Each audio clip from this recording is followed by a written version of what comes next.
You will never touch my money again, Jasmine. Terrence sneered, adjusting the cuffs of his bespoke suit like he was posing for a magazine cover instead of sitting at the respondent table in family court.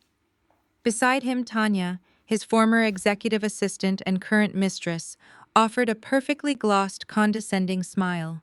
She does not deserve a single dime. Terry let her go back to the neighborhood she came from.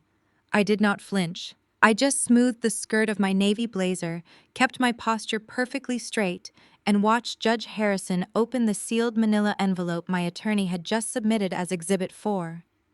The judge skimmed the first page, then the second. The silence in the courtroom grew heavy. Suddenly, a deep, booming laugh echoed from the bench.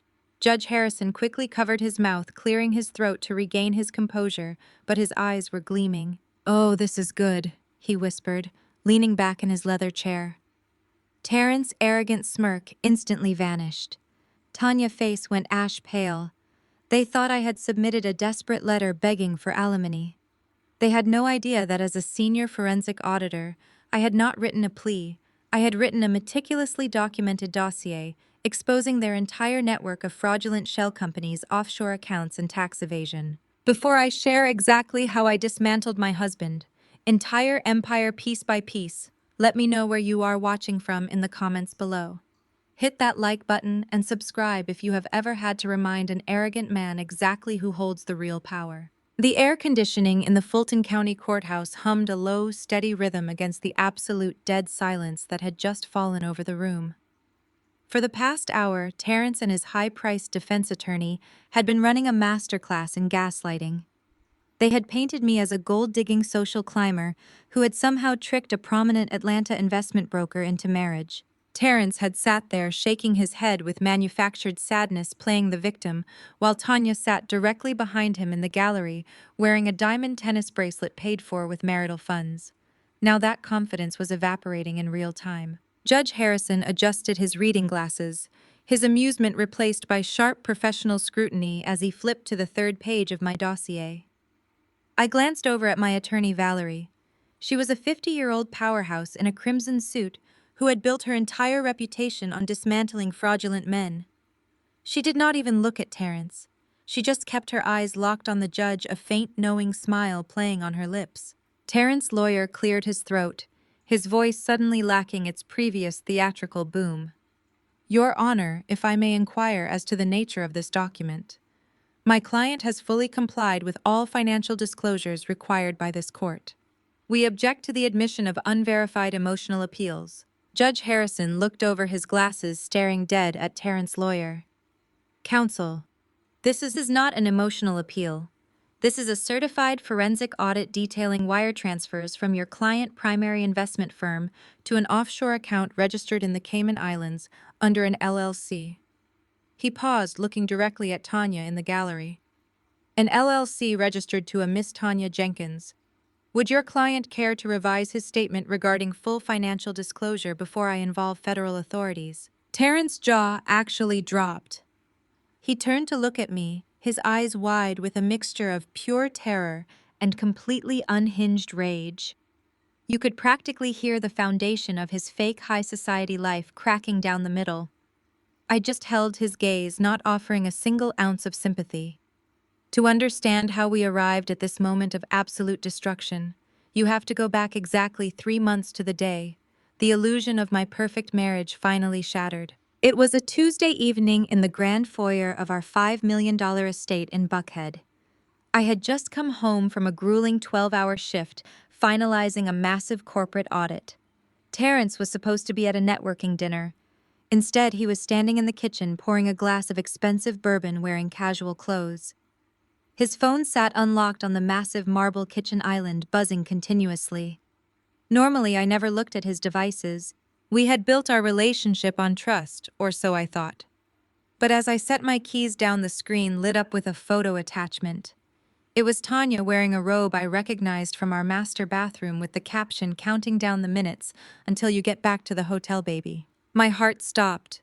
The air vanished from my lungs. I picked up the phone, scrolling up just slightly. Years of training as an auditor kicked in instantly. I did not cry. I processed data. There were messages dating back over a year. Hotel bookings, expensive jewelry purchases, flights to Miami, disguised as business trips. The financial infidelity was glaring. He had been using company funds to finance a double life. Terrence walked back into the kitchen, taking a sip of his bourbon. He froze when he saw the phone in my hand. For a split second, he looked caught. Then the trademark arrogance I had mistaken for confidence early in our relationship took over. He set his glass down on the counter, a harsh clink cutting through the silence. "Put the phone down, Jasmine," he said, his voice dripping with annoyance rather than guilt. "You are invading my privacy." "Your privacy," I repeated, my voice dangerously calm. "You are sleeping with your assistant in our bed and flying her to Miami on marital funds. You want to talk to me about privacy?" Terrence let out a short, dismissive laugh. "Oh, please do not start with the dramatic victim routine. You have everything you could ever want. A mansion, a luxury car, a country club membership. You have the life I gave you. You were crunching numbers in a cubicle when I found you.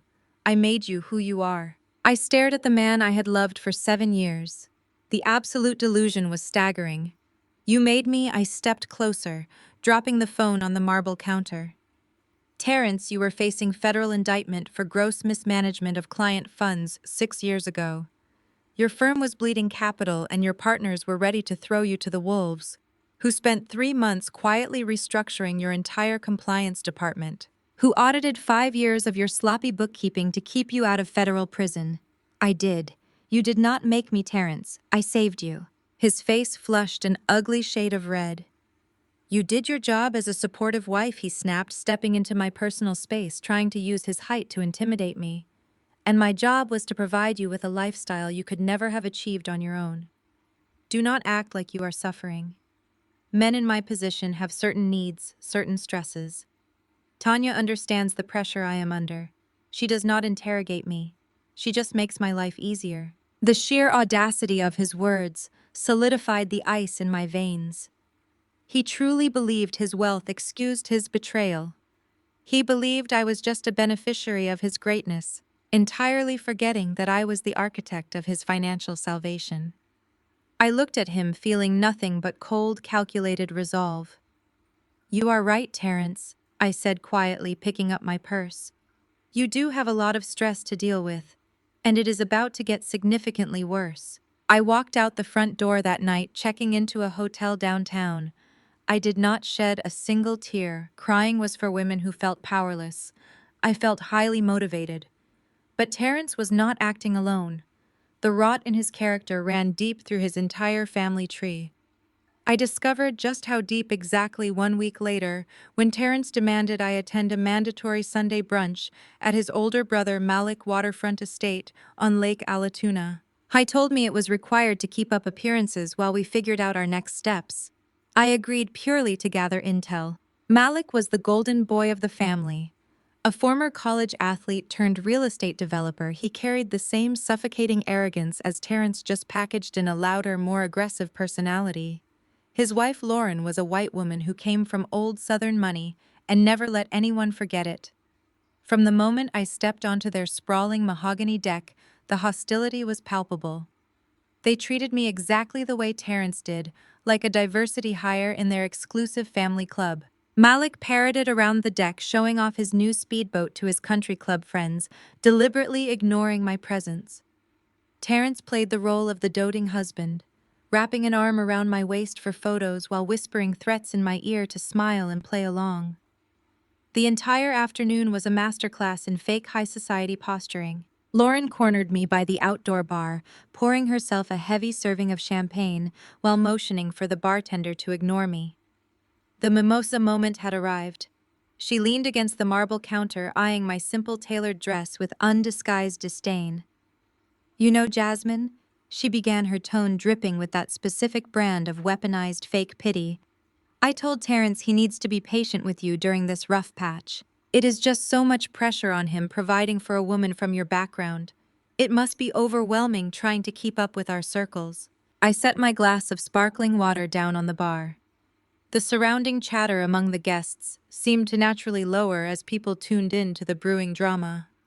Lauren smiled brightly, sipping her champagne, waiting for me to shrink away in embarrassment.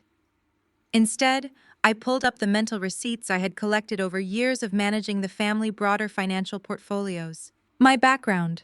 I asked, my voice projecting clearly across the deck. You mean the background where I actually pay for the things I own? Lauren's smile faltered slightly. I do not know what you mean, sweetie. Terrence provides everything for you. It is okay to admit you are out of your depth. I took a step closer, ensuring my voice carried exactly far enough. Out of my depth would be carrying $80,000 in maxed out platinum card debt across 3 separate accounts, Lauren. Out of my depth would be hiding a second mortgage on this waterfront estate from your father, so he does not cut off your trust fund. I paused, looking past her to the driveway. And out of my depth would definitely be bragging about a brand new speedboat while missing 3 consecutive payments on the luxury SUV sitting right out there in the driveway. The silence on the deck was absolute. You could hear the water lapping against the dock. Lauren's face turned a mottled shade of red and white. Her champagne glass shook in her hand. Malik, who had been bragging loudly near the grill, suddenly stopped dead, turning toward us with wide, panicked eyes. Terrence grabbed my arm, his fingers digging into my skin. What the hell are you doing? He hissed. I pulled my arm out of his grasp, smoothing my dress with absolute calm.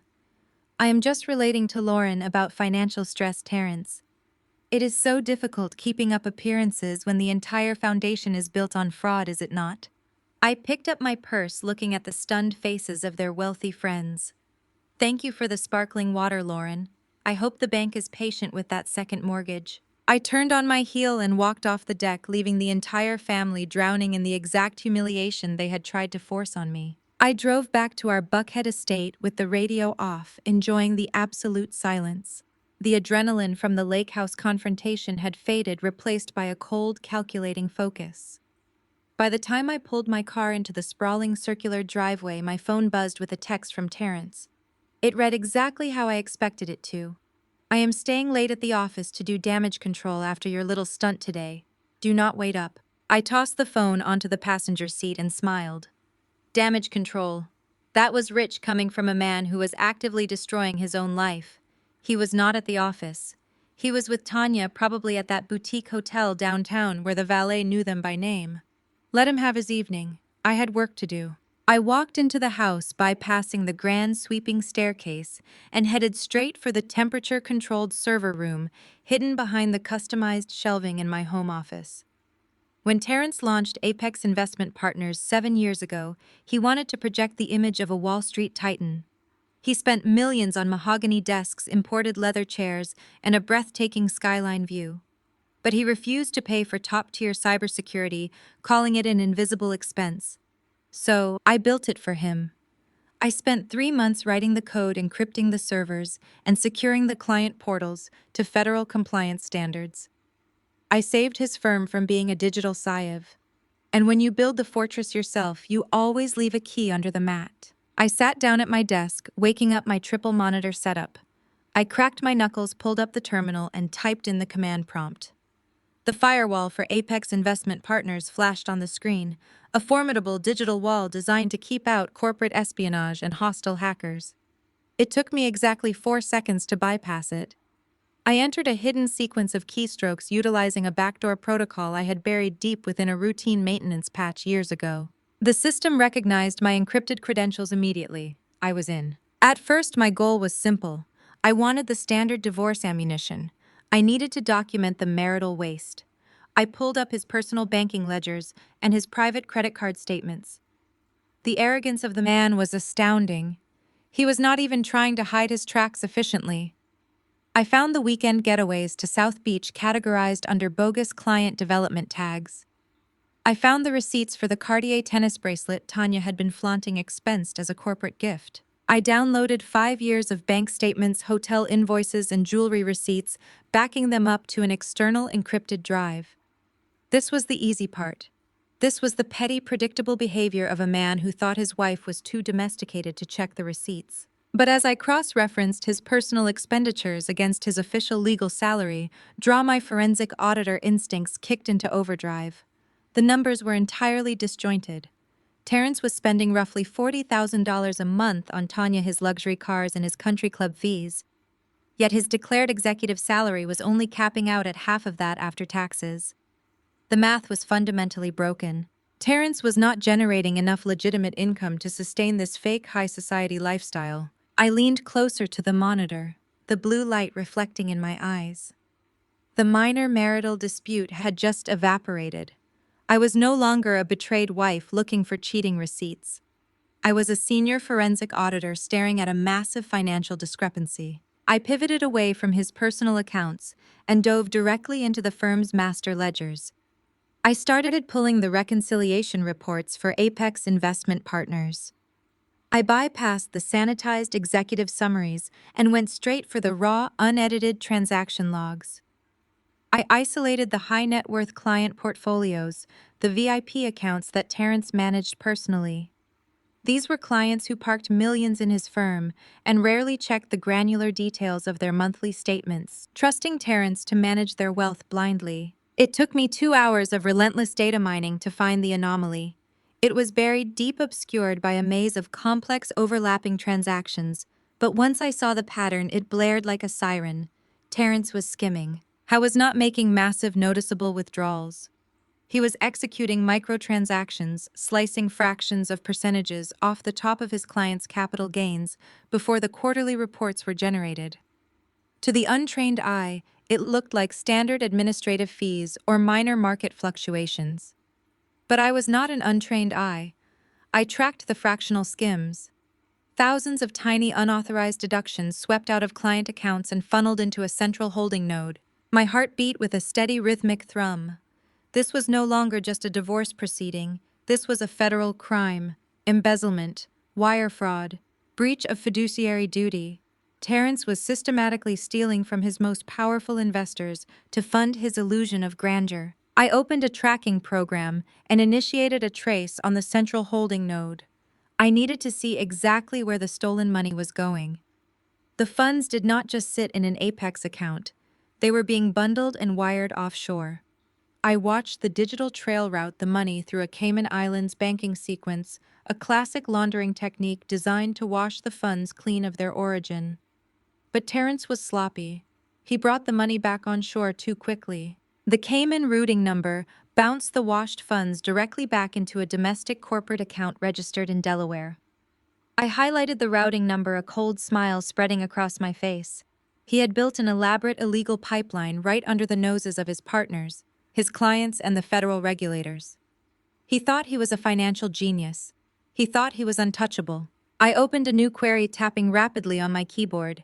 I needed the registration details for the receiving Delaware account. I needed to know exactly who was sitting at the end of this illegal pipeline. The system processed my request, connecting to the state registry database.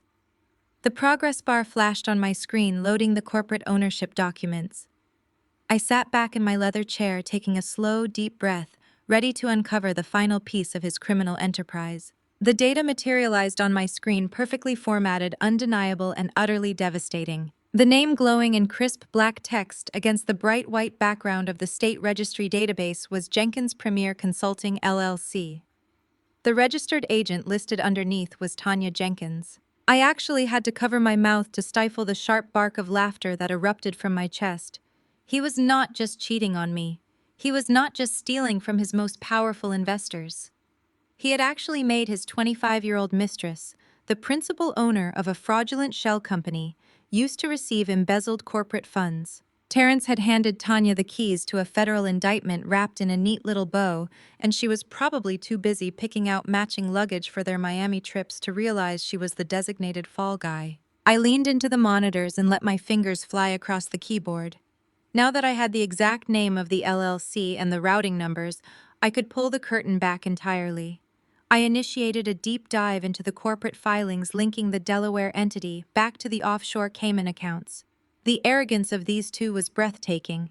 Terrence had not even bothered to obscure the payment schedules. He was authorizing wire transfers on the 1st and 15th of every single month. They were treating the stolen client funds like a standard corporate payroll. I opened a secondary terminal window and began requesting the digital signatures attached to the authorization forms. Every wire transfer over $10,000 at Apex Investment Partners required dual authorization from senior leadership. Terrence could not move that kind of money on his own without raising immediate red flags with the compliance department I had built for him. The PDF files loaded onto my screen. I zoomed in on the signature blocks. There was Terrence's sloppy looping script right next to the signature of his senior partner, David. But something was wrong with David's signature. The pixels around the ink looked overly uniform, lacking the natural variation of a human hand pressing a pen to paper. I ran the document through a basic forensic overlay program, stripping away the top layer of the PDF. It was a digital stamp. Terrence had copied a low-resolution image of his partner's signature from an old internal memo and was pasting it onto federal wire transfer authorizations. He was committing wire fraud, embezzlement, and blatant forgery, all to fund a secret life with a woman who thought posting hotel pictures on social media was a smart idea. I pushed my chair back from the desk and spun around to face the heavy steel safe bolted into the wall of my office. I spun the combination dial, pulled the heavy handle, and reached inside. I bypassed the emergency cache and the passports, reaching all the way to the back to retrieve 3 military-grade encrypted solid-state drives.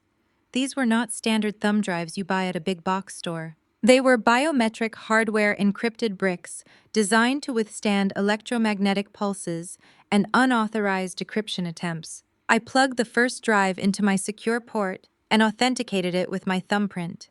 I was not going to leave a single digital trace of this discovery on his network. I was going to take everything, and I was going to leave him completely blind to his impending destruction. I initiated the mass download. The progress bars on my screens lit up, transferring gigabytes of damning evidence directly onto my local hardware. I downloaded the master ledgers, showing the fractional skimming from the VIP accounts. I downloaded the IP logs, proving the transfers were initiated from Terrence's personal laptop and his office desktop. I grabbed the wire transfer confirmations, the forged authorization PDFs, and the offshore routing metadata. I watched the data flow, a digital river of undeniable guilt. The sheer volume of evidence was staggering. Terrence had been running this scheme for at least 14 months. Based on my quick mental calculations, he had siphoned just over $2 million from his clients. That was federal mandatory minimum territory. That was the kind of money that made the IRS and the Securities and Exchange Commission show up at your front door with windbreakers and cardboard boxes. And the most poetic part of it all was that Tanya Name was on the receiving end of the entire operation. Terrence thought he was a mastermind, insulating himself by putting the LLC in her name. He probably convinced her it was a tax strategy or a smart business move to protect their future. He used her greed against her, ensuring that if the house of cards ever collapsed, the federal investigators would see Tanya Jenkins as the primary beneficiary of the stolen funds. I plugged in the second drive, authenticating it and initiating a mirrored backup of the first.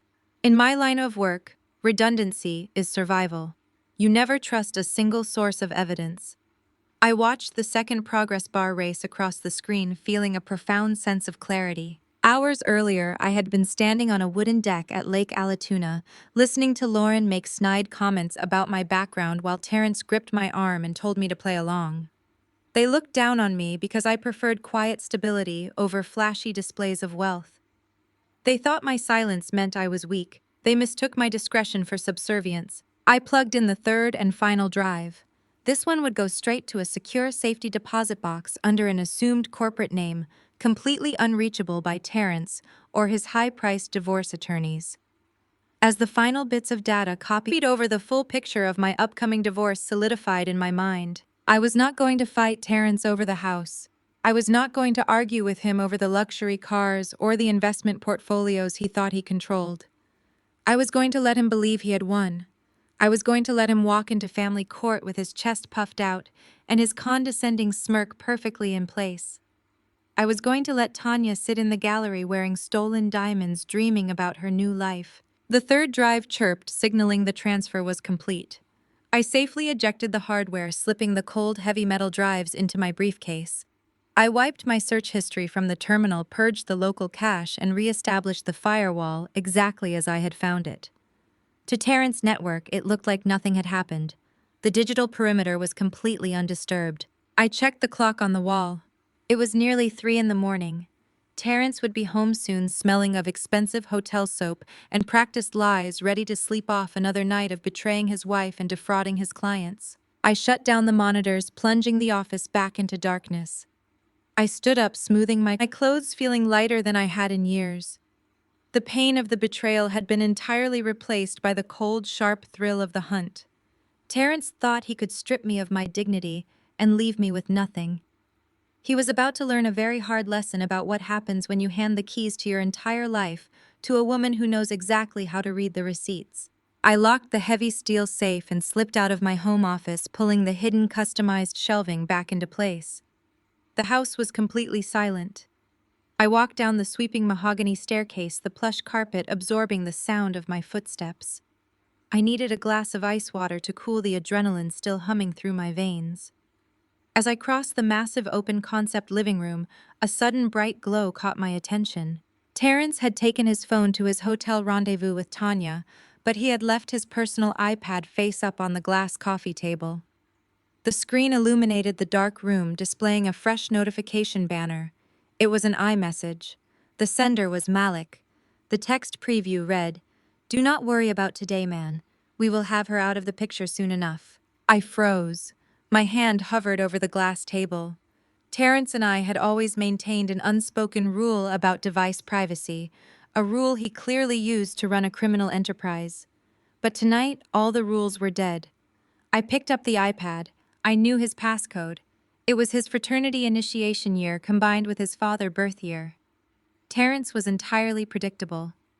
I typed the numbers in and the device unlocked instantly. I opened the Messages app. The active thread was a group chat consisting of Terrence, Malik, and Lauren. The group name was the Inner Circle. I sat down on the edge of the velvet sofa, the cold glow of the screen illuminating my face, and began to scroll.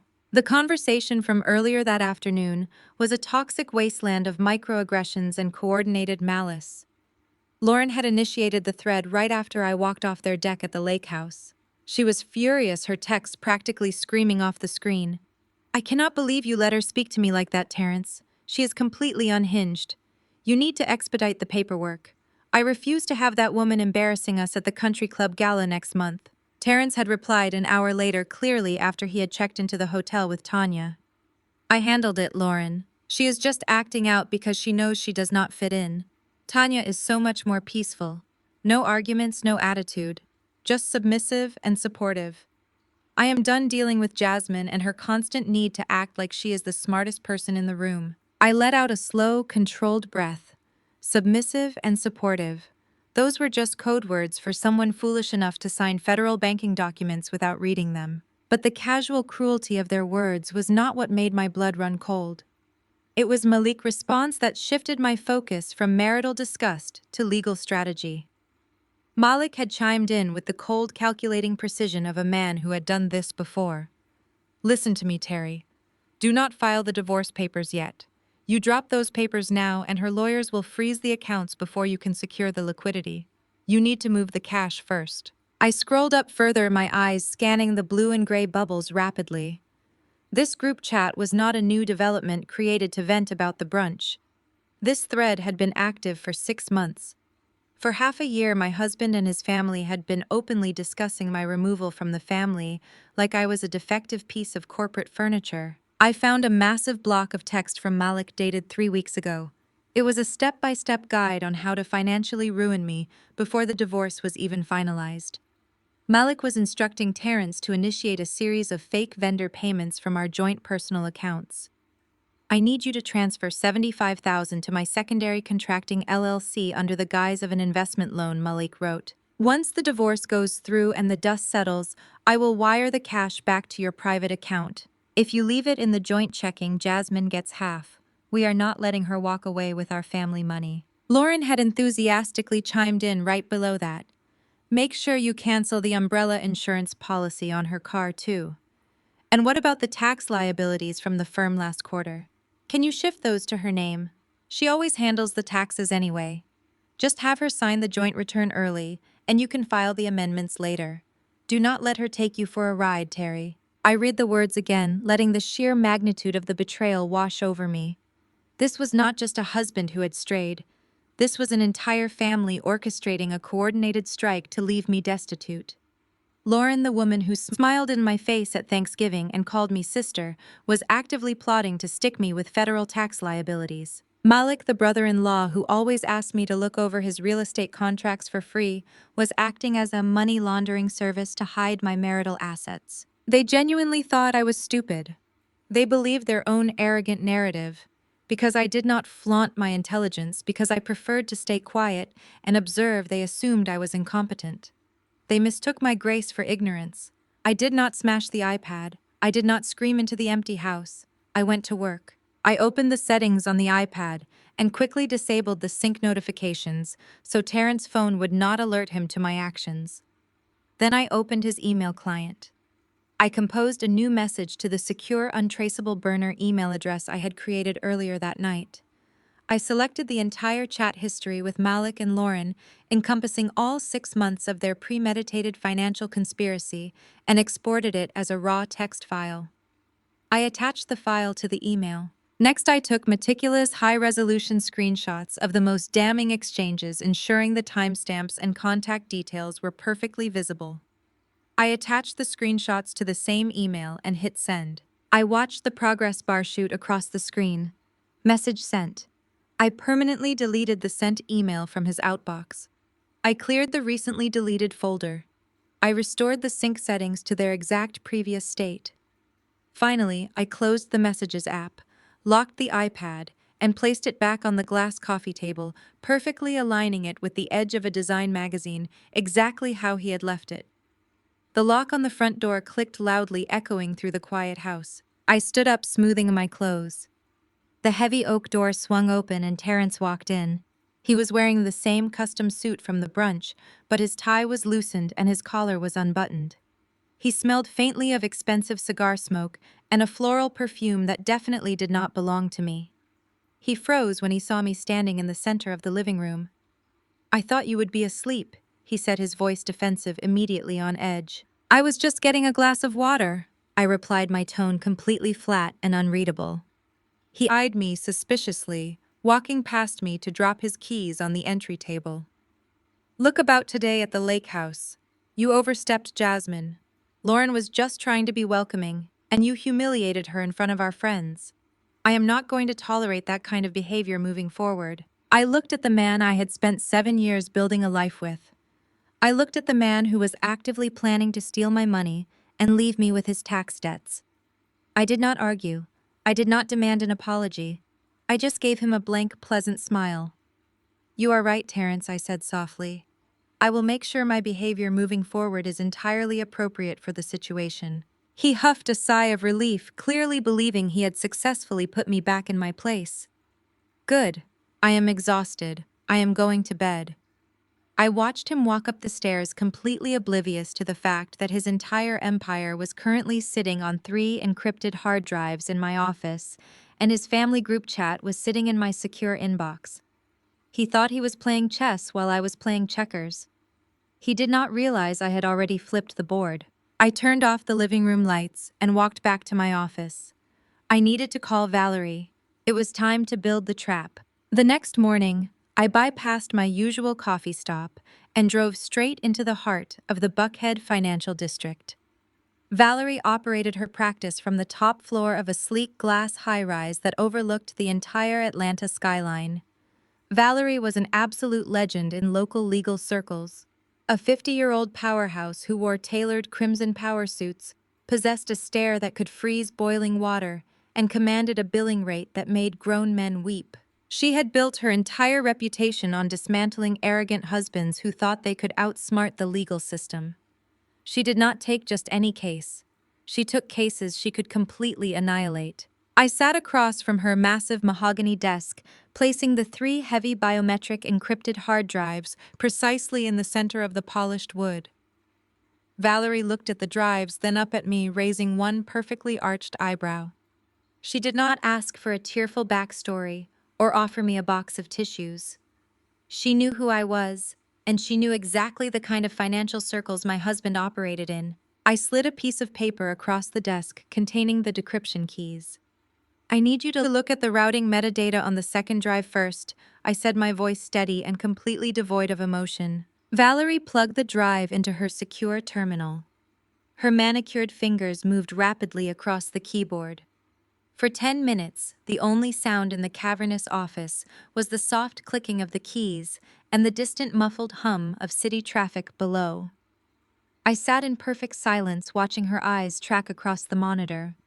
I watched her process the offshore accounts, the fractional skimming from the VIP clients, the forged partner signatures, and finally the LLC registered in Tanya's name. Then I instructed her to open the folder containing the exported iMessage thread. I watched her read Malik instructions on how to launder the marital assets through his secondary contracting business. I watched her read Lauren's eager suggestions about sticking me with the federal tax liabilities. Valerie leaned back in her heavy leather chair. She took off her reading glasses, folded them deliberately, and set them carefully on the desk. She looked at me not with pity, but with profound predatory respect. Jasmine, Valerie said, a slow, dangerous smile spreading across her face. I have been practicing family law for 25 years. I have seen men hide money in mattresses, in cryptocurrency wallets, and in their mothers' checking accounts. But I have never in my entire career seen a man gift wrap his own federal indictment and hand it directly to a senior forensic auditor. He thinks I am just a supportive wife who picks out expensive drapes, I replied, meeting her gaze squarely. He thinks his brother is a tactical genius for moving $75,000 through a fake vendor contract. He believes I am too intimidated by his world to understand how the money moves. Valerie let out a sharp, genuine laugh. They are playing a very dangerous game with federal banking regulations. This is no longer a simple division of assets, Jasmine. This is wire fraud. This is embezzlement. This is premeditated tax evasion. So we file for divorce today, I said, leaning forward. We freeze everything right now. Absolutely not! Valerie snapped, her eyes flashing with strategic brilliance. If we drop these papers today, Terrence will panic. His defense lawyers will immediately claim the offshore transfers were legitimate business investments that simply failed. They will scramble and say Tanya LLC was a bona fide vendor. They will muddy the waters, hide the remaining cash, and we will be stuck in civil litigation for 3 years, fighting over absolute crumbs while he drains the accounts to pay his legal fees. She rested her elbows on the desk, interlacing her fingers, stepping fully into the role of a wartime general. We do not strike yet. We let him dig the grave. We let him climb inside, and then we bury him alive. I nodded, understanding exactly the legal maneuver she was proposing. You want him to lie on the record. I want him to commit perjury on his official financial affidavits, Valerie confirmed, tapping her manicured fingernail against the desk for emphasis. Right now, he thinks he is outsmarting you. He and Malik are actively plotting to hide cash before they serve you with papers. We are going to let them do exactly that. You are going to go home. You are going to smile. You are going to ask him how his day was. You are going to play the clueless, submissive wife he so desperately wants you to be. The thought of smiling at Terrence made my stomach turn, but the logic was flawless. The temporary humiliation was the necessary price for total victory. What about the joint tax returns Lauren mentioned in the group chat? I asked, pulling up my notes. They want me to sign them early so Terrence can file fraudulent amendments later and shift his firm tax liabilities entirely onto my name. Stall, Valerie instructed immediately. Tell him you are swamped at work. Tell him you have a migraine. Play dumb. Say you want your own accountant to look at it just to be safe, but never actually sign the physical documents. If he pressures you, act overwhelmed by the numbers. Feed his massive ego. Tell him he is so much better at the financial stuff than you are. Make him feel like the smartest man in the room. The strategy was brilliant in its psychological simplicity. Terrence's ego was his biggest blind spot. If I played into his deeply ingrained narrative that I was out of my depth, he would blindly sprint right into our trap without checking his corners. When the time comes, Valerie continued, her voice dropping to a serious, commanding register, he is going to file his mandatory financial disclosures with the family court. He is going to hide the Cayman accounts. He is going to hide Tanya LLC. He is going to hide the money Malik is holding for him. He will sign that document under penalty of perjury. and the moment his arrogant lawyer submits that paperwork to the judge, we drop the hammer. Total ruin, I said quietly, tasting the words. Total ruin, Valerie echoed, her eyes gleaming with anticipation. He will not just lose the house, Jasmine. He will lose his firm. His brother will face a massive IRS audit. Tanya will face accessory charges for the fraudulent LLC. And Terrence will face federal prison time. I stood up from the chair, smoothing the front of my blazer. I felt an incredible sense of power radiating through my veins. For 7 years, I had shrunk myself to make Terrence feel big. I had dimmed my own light so he could shine at his elite country club dinners and charity galas. I had fixed his messes silently, accepting his disrespect and his family endless microaggressions as the cost of loyalty. That version of Jasmine was dead. She died the moment I read that text message on the kitchen island. I will play my part perfectly, I told Valerie, picking up my purse. He will not suspect a single thing.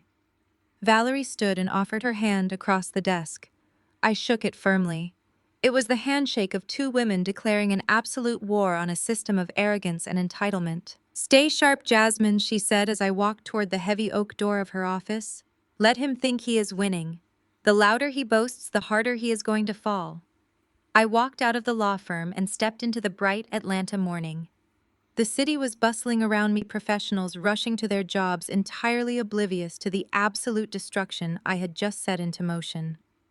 I pulled my phone from my purse, took a deep breath, and sent a text message to my husband. Good morning. So sorry about my behavior at the lake house yesterday. You were right. I was just feeling overwhelmed. I am making your favorite dinner tonight to make up for it. I hit send, a cold, genuine smile finally reaching my eyes. The trap was set. 2 weeks passed in a blur of perfectly executed domestic theater. I cooked Terrence his favorite meals. I nodded sympathetically when he complained about his stressful days at the firm. I even packed his overnight bag for a supposed corporate retreat to Miami, knowing perfectly well the reservation was under Tanya Jenkins. Every time I smiled at him, I visualized the encrypted hard drive sitting safely in my bank vault. He grew so comfortable in his arrogance that he practically forgot I existed as a threat. He truly believed he had successfully subdued me. That overconfidence culminated on the night of the Apex Investment Partners annual charity gala, held at the High Museum of Art in Midtown Atlanta. It was the pinnacle of Terrence's social calendar. It was the night he rubbed elbows with the city elite, courted new high-net-worth clients, and paraded his success for the cameras. Early that morning, Terrence had kissed my cheek with practiced dismissal. He told me the gala would be incredibly boring this year, mostly tedious financial lectures, and suggested I spend the weekend at a luxury spa in Buckhead instead. He even transferred $2,000 into my personal checking account to cover the massages, calling it a treat for being so understanding lately. I thanked him, playing the grateful, oblivious wife to absolute perfection. I did not go to the spa. I went to Phipps Plaza. I knew exactly what Terrence was planning. With me safely tucked away under hot stones and cucumber masks, he was going to use the gala to soft-launch Tanya to his inner circle. He was going to parade his 25-year-old mistress in front of his complicit partners and his brother Malik, establishing her as his new reality before he even handed me the divorce papers. I was not about to let another woman stand in the spotlight financed by my silent labor. I walked into a high-end designer boutique and bypassed the sale racks entirely. I pulled out the platinum credit card tied directly to the joint account Malik had explicitly told Terrence to drain. I purchased a breathtaking floor-length emerald green silk gown. It was custom-fitted, featuring a dramatic plunging neckline and a thigh-high slit that radiated pure, unfiltered power. I paired it with diamond drop earrings and strapped stilettos. The total bill came to just under $14,000. I swiped the card without a second thought. If Malik wanted Terrence to liquidate the marital assets, I was more than happy to help them start the process. I arrived at the museum just as the red carpet reached its peak hour. The Atlanta summer evening was warm, and the flashbulbs of local society photographers lit up the sweeping modern architecture of the museum entrance. Valets in crisp uniforms rushed to open doors for state senators, real estate moguls, and corporate executives. I stepped out of my black car, and the emerald silk caught the flash of the cameras instantly. I held my head high, my posture impeccable. For years, I had walked these red carpets, trailing a few steps behind Terrence, playing the quiet, supportive background character to his grand performance. Tonight, I owned the pavement. Several photographers recognized me and called my name, cameras clicking rapidly. I glided up the carpet, the sea of tailored tuxedos and glittering dresses, parting slightly to let me through. It did not take me long to spot them. Terrence and Tanya were standing near the grand entrance, posing in front of a massive floral wall, emblazoned with the Apex Investment Partners logo. Terrence was wearing a velvet dinner jacket, flashing his signature charismatic smile for a society photographer. Tanya stood pressed tightly against his side. She was wearing a heavily sequined gold dress that looked expensive but screamed new money. Her hand was resting proprietary on his chest, her acrylic nails bright red against his black lapel. They looked like a couple who thought they owned the world. I walked directly toward them, the click of my heels cutting through the ambient noise of the crowd. Terrence saw me first.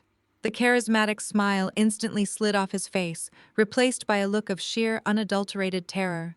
He physically recoiled, dropping his arm from Tanya's waist, as if her sequined dress had suddenly caught fire.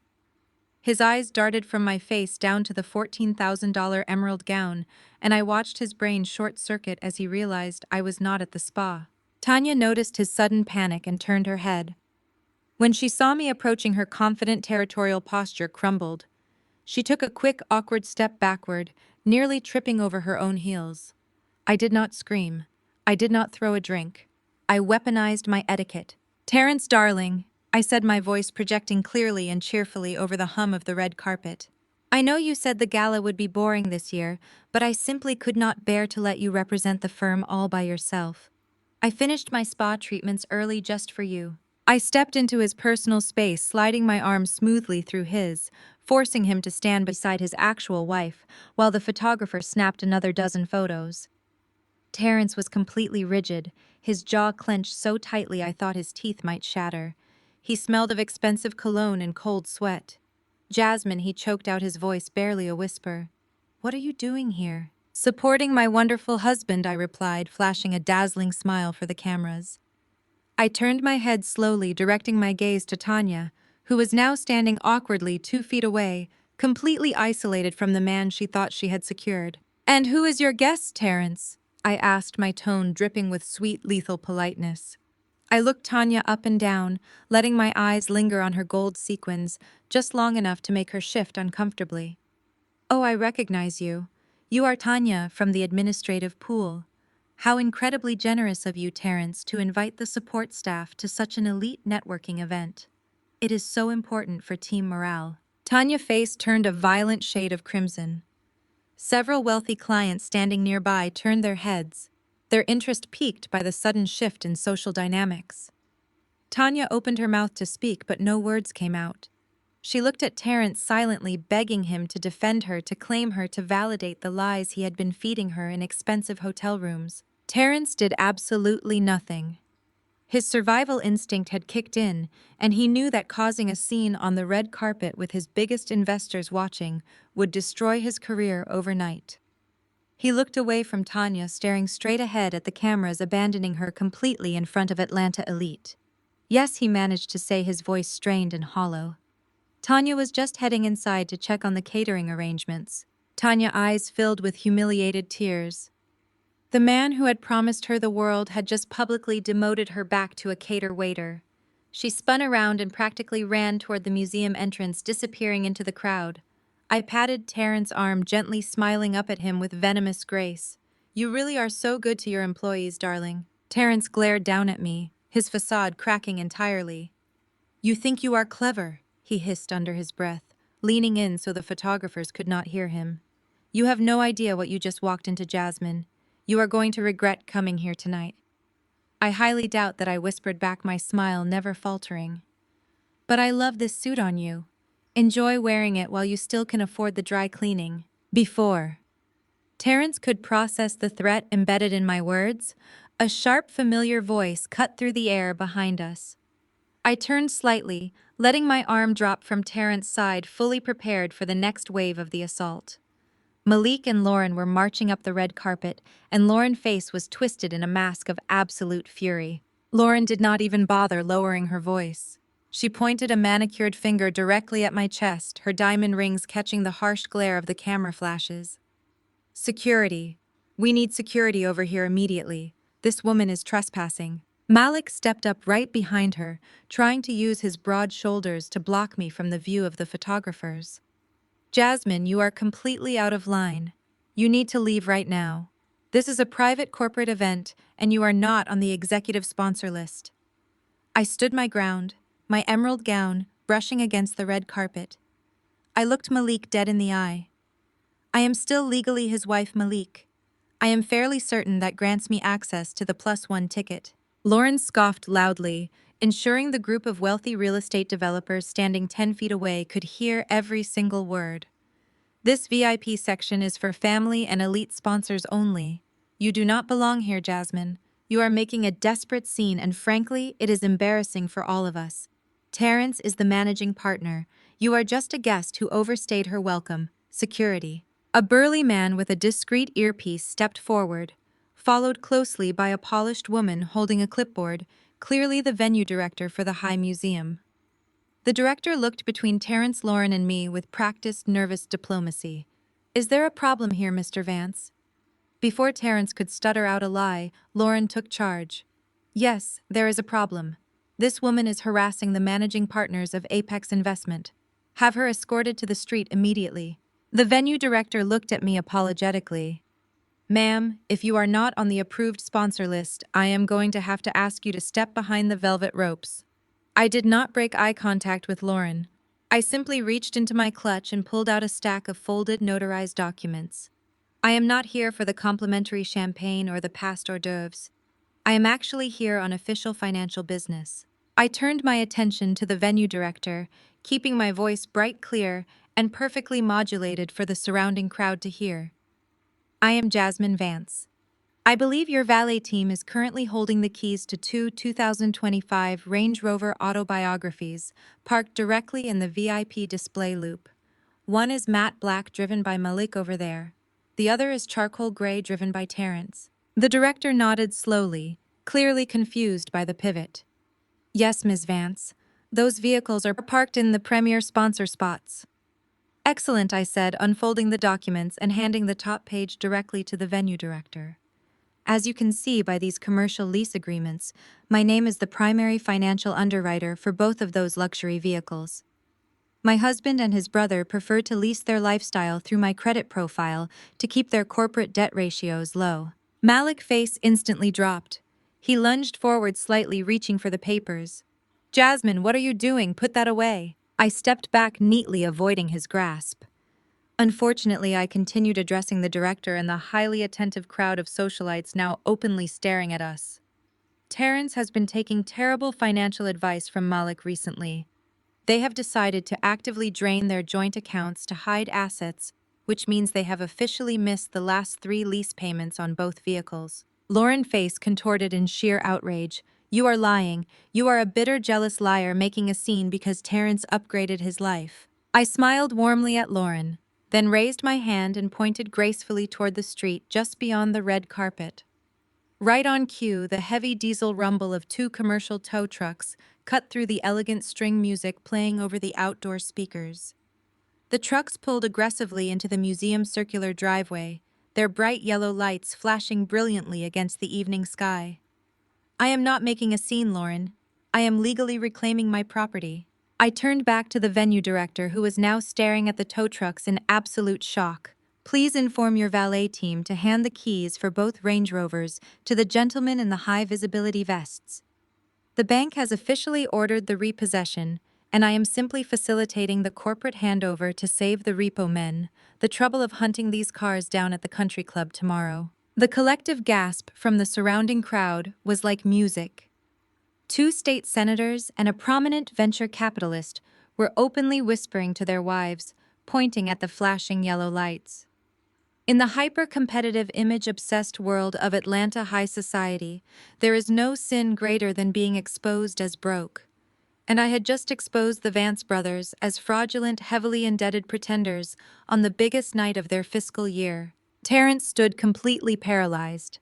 The GQ facade was entirely gone, replaced by the hollow, panicked stare of a man watching his reputation burn to the ground in front of his most important clients. Malik, however, lost whatever little composure he had left. He sprinted past the velvet ropes, waving his arms frantically at the tow truck drivers who were already hooking heavy steel chains to the axles of his matte black SUV. "Hey, stop right there!" Malik yelled, completely abandoning his polished corporate tone. "You cannot take that car. I have the cash in my briefcase. Let me pay you right now." One of the tow truck operators, a massive guy with a thick beard, just shook his head and kept securing the chains. "Sorry, buddy. Bank order says seize the asset. Take it up with customer service on Monday." Lauren was hyperventilating on the red carpet. She grabbed Terrence's arm, shaking him violently. "Do something, Terry. She is humiliating us. Do something right now." Terrence slowly turned his head to look at me. His eyes were dark, cold, and filled with an absolute terrifying rage. "You are going to pay for this, Jasmine.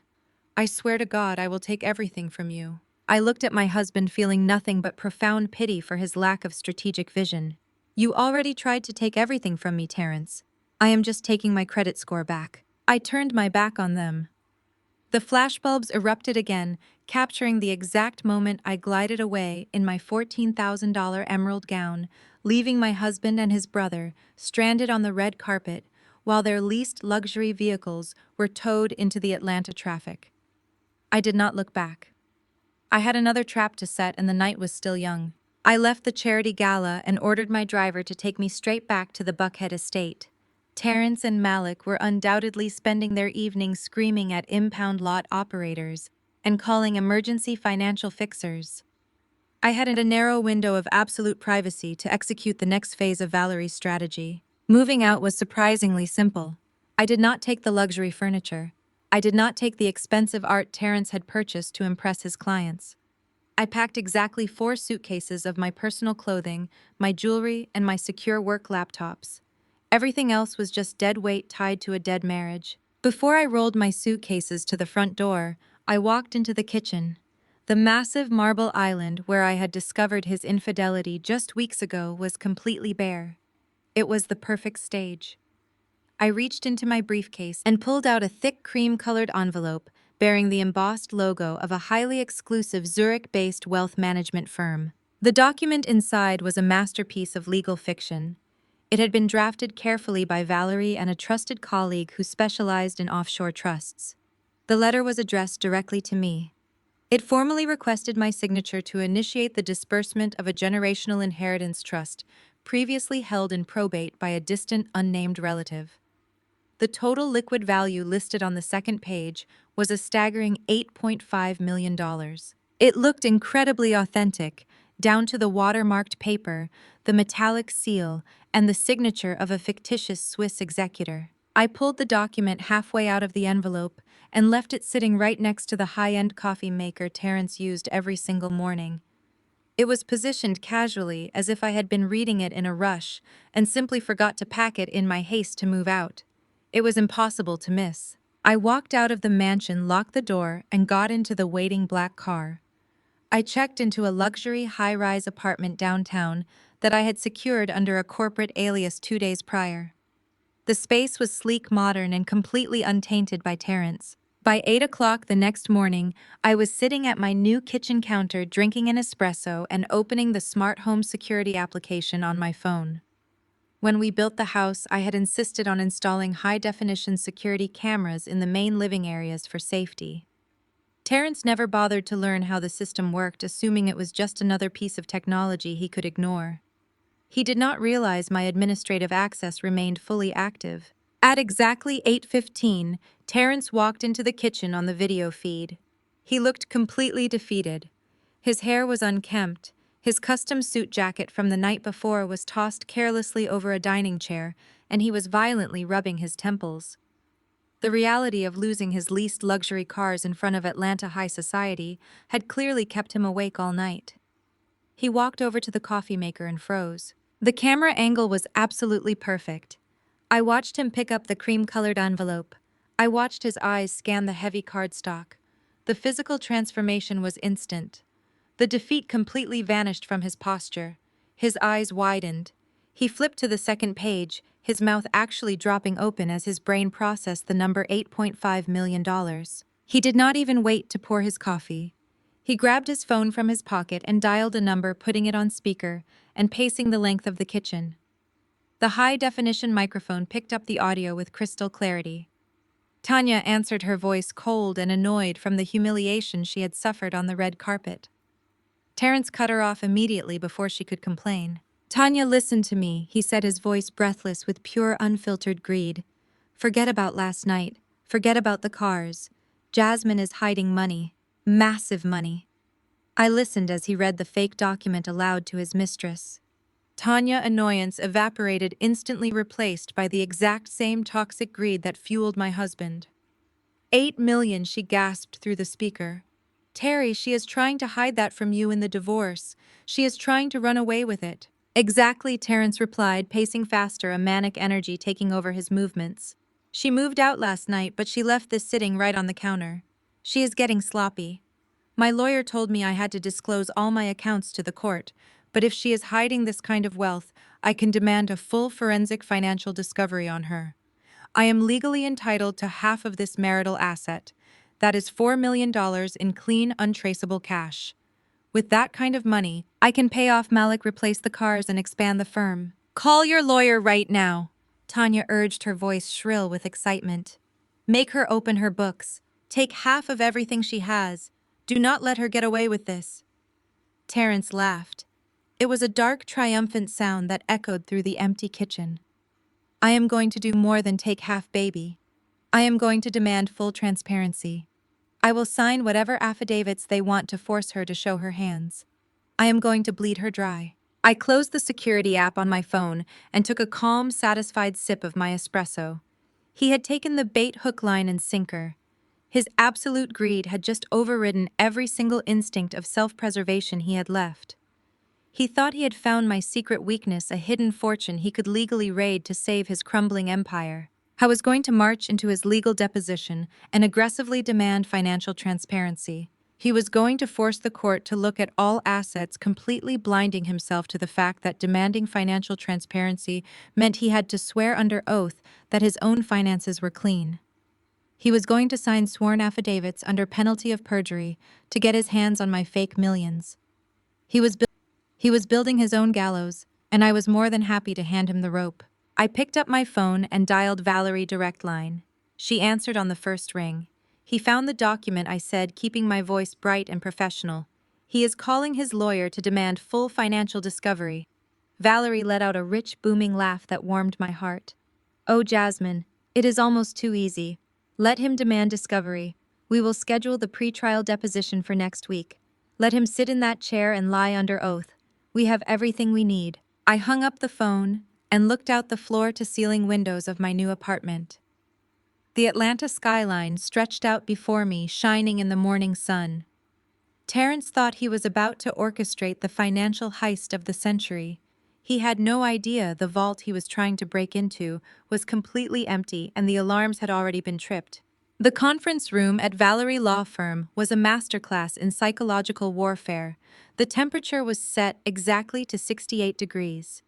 The chairs on the opposing side of the massive glass table were positioned just an inch lower than ours. I sat with my posture perfectly straight, wearing a sharply tailored ivory suit that projected absolute calm. Terrence walked in 10 minutes late, deliberately trying to establish dominance. He was flanked by his defense attorney, a highly paid bulldog named Richard, who wore a suit almost as expensive as my husband's. Terrence looked incredible. His confidence had fully returned. The panic from the charity gala was completely gone, replaced by the smug satisfaction of a man who believed he held the ultimate winning lottery ticket. He sat across from me, adjusting his cuffs, giving me a pitying look. He genuinely thought I was terrified. He thought I was sitting there trembling over my hidden $8 million. The court reporters swore him in. Terrence raised his right hand and promised to tell the truth, the whole truth, and nothing but the truth. I did not blink. Valerie opened her pristine leather binder. She did not start with aggression. She started with a calm, methodical dismantling of his public image. "Mr. Vance," Valerie began, her voice smooth and conversational. Let us review the financial affidavits submitted by your counsel regarding the valuation of Apex Investment Partners. You have claimed a severe downturn in quarterly revenue. Is that accurate? Terrence leaned back in his chair, steepling his fingers. That is correct. The market has been incredibly volatile. We have experienced unexpected client withdrawals. My personal draw has been slashed by 40% just to keep the lights on. I kept my face completely blank. He was lying effortlessly. He was attributing the missing money to market volatility when I knew exactly which offshore accounts were currently holding those exact funds. I see, Valerie said, flipping a page. So you are testifying under oath that your personal income has significantly decreased. You have no undisclosed savings accounts, no secondary streams of income. None, Terrence replied smoothly. Everything is thoroughly documented in the filings my attorney provided. Valerie looked up, her eyes locking onto his. And what about offshore assets, Mr. Vance? Do you or your firm currently hold or manage any accounts in the Cayman Islands? Terrence did not even hesitate. Absolutely not. Apex is a domestic firm. I have no personal or professional offshore holdings. He had just committed his first count of perjury. The court reporter typed rapidly, capturing the federal crime in real time. Let us talk about vendor relationships. Valerie continued, her tone remaining entirely neutral. Do you have any financial interests in external consulting firms? Specifically, are you transferring any marital or corporate assets to a Delaware-based entity known as Jenkins Premier Consulting LLC? Terrence shifted slightly in his chair. The mention of Tanya Shell Company clearly caught him off guard, but his arrogance overrode his caution. He glanced at Richard, who gave a slight nod indicating he should stick to the script. No, Terrence stated firmly. I am vaguely familiar with the vendor, but I hold no financial interest in their operations. Any payments made to them are standard corporate expenses for administrative consulting. Second count of perjury. And family business, Valerie pressed on. Have you initiated any personal loans or large-scale transfers to your brother Malik Vance or any of his secondary contracting businesses? Terrence let out a short, exasperated sigh, playing the annoyed executive perfectly. My brother is a real estate developer. We occasionally discuss the market, but I have not transferred any marital assets to him. My finances are exactly as presented in the affidavit. I am practically bleeding capital right now, Valerie. You cannot squeeze blood from a stone. Third count. He was digging the grave so deep he would never see sunlight again. Valerie nodded slowly. She closed her binder and rested her hands on the glass table. Thank you, Mr. Vance. That concludes my questions regarding your financial state. Richard immediately sat forward. The bulldog was ready to attack. His eyes gleamed with predatory excitement. Actually, we are not finished here, Richard stated, sliding a thick stack of legal documents across the table. My client has fully complied with financial transparency. Now it is your client's turn. We have reason to believe Jasmine Vance is actively concealing massive liquid assets from this court. Valerie looked at the documents, then looked at Richard with mild amusement. Concealing assets. My client is a salaried auditor. Her W-2 forms are completely transparent. Do not play games with us. Terrence snapped, leaning across the table, his professional facade slipping to reveal the greedy, desperate man underneath. I know about the Swiss trust, Jasmine. I know about the $8.5 million you are trying to hide from me. You moved out of the house, but you left your little probate letter sitting right on the kitchen counter. Did you really think you could run away with marital assets? I widened my eyes, mimicking absolute panic. I looked down at my lap, gripping my hands together tightly. I forced my breathing to become shallow and rapid, acting like a woman whose deepest secret had just been exposed. How did you find that? Find that, I whispered, my voice trembling flawlessly. You had no right to go through my private mail. Terrence laughed, a harsh, booming sound that echoed off the glass walls. I have every right. We are married. That money is subject to equitable distribution. You spent years acting like you were so much smarter than me, but you are just as greedy and twice as sloppy. Richard tapped the documents he had slid across the table. My client is officially filing a motion for mutual absolute transparency. We are demanding a full forensic discovery of all domestic and international accounts held by Jasmine Vance. And to ensure compliance, my client is willing to sign a sworn, ironclad affidavit binding both parties to total financial exposure under penalty of perjury. Valerie picked up the affidavit. She read it over her face, a mask of serious legal concern. This is a very aggressive motion, Richard. You are asking both parties to swear under federal penalty that any hidden assets discovered from this moment forward will result in immediate forfeiture and potential criminal charges. Are you absolutely sure your client wants to sign this?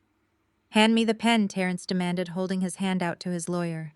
Terrence, wait! I pleaded, leaning forward, playing the desperate wife to the very last second. Please do not do this. That money is my future. You already have your firm. You do not need this. Watch me, he sneered. He snatched the heavy silver pen from Richard's hand. He did not read the fine print. He did not consult his lawyer again. Driven entirely by the vision of $4 million in untraceable cash, he aggressively signed his name at the bottom of the affidavit. He pushed the paper back across the table toward Valerie, leaving a dark smudge of ink at the end of his signature. There, Terrence said, leaning back in his chair with a triumphant grin. It is legally binding. Full transparency. You have exactly 48 hours to turn over the Swiss account routing numbers, or I am having the judge hold you in contempt. Valerie slowly picked up the signed affidavit. She checked the signature, verified the date, and handed it to the court reporter to be officially entered into the record. I stopped trembling. I sat up perfectly straight, aligning my spine against the back of the chair. The panic entirely melted off my face, replaced by a cold, blank stare. I looked directly into Terrence's eyes. The silence in the room shifted. It was no longer the silence of a routine legal proceeding. It was the heavy, suffocating silence of a predator locking the cage door from the outside. Terrence's frown deepened. His triumphant grin faltered as he watched my sudden physical transformation. He looked at Valerie, who was now smiling a sharp, predatory smile. Thank you, Mr. Vance, Valerie said, her voice dropping an octave, resonating with absolute authority. We accept your demand for total financial transparency. We will submit our findings directly to Judge Harrison at the final hearing on Monday morning. Terrence shifted in his chair, suddenly looking very uncomfortable. What findings? You just have to submit the Swiss account details. I stood up from the table, buttoning my ivory blazer with smooth, deliberate movements. I looked down at the man who had tried to discard me. There is no Swiss account, Terrence. I said, my voice crisp and clear, echoing in the quiet room. But there is a Cayman account. There is a Delaware LLC registered to your mistress, and there is a fake vendor contract with your brother Malik. The color drained from Terrence's face so fast he looked physically ill. Richard's head snapped toward his client, his eyes wide with sudden terrifying realization. You just swore under federal penalty of perjury that your financial disclosures were completely accurate. I continued, picking up my purse. You just demanded full forensic discovery. As a senior forensic auditor, I am more than happy to provide the court with exactly what you asked for. Terrence tried to speak, but no sound came out. He was paralyzed, choking on his own arrogance. See you in court, darling, I said. I turned on my heel and walked out of the conference room, leaving him trapped in a legal nightmare of his own making. Monday morning arrived with the oppressive humidity typical of an Atlanta summer. I walked through the heavy double doors of the Fulton County Courthouse, wearing my navy blue blazer and a posture forged from pure steel. Valerie walked beside me, carrying nothing but a single sealed manila envelope. Terrence was already sitting at the respondent table. He had treated this court date like a red carpet event. He wore a custom charcoal suit, his posture radiating the absolute arrogance of a man who believed he had outsmarted the world. Tanya sat directly behind him in the gallery.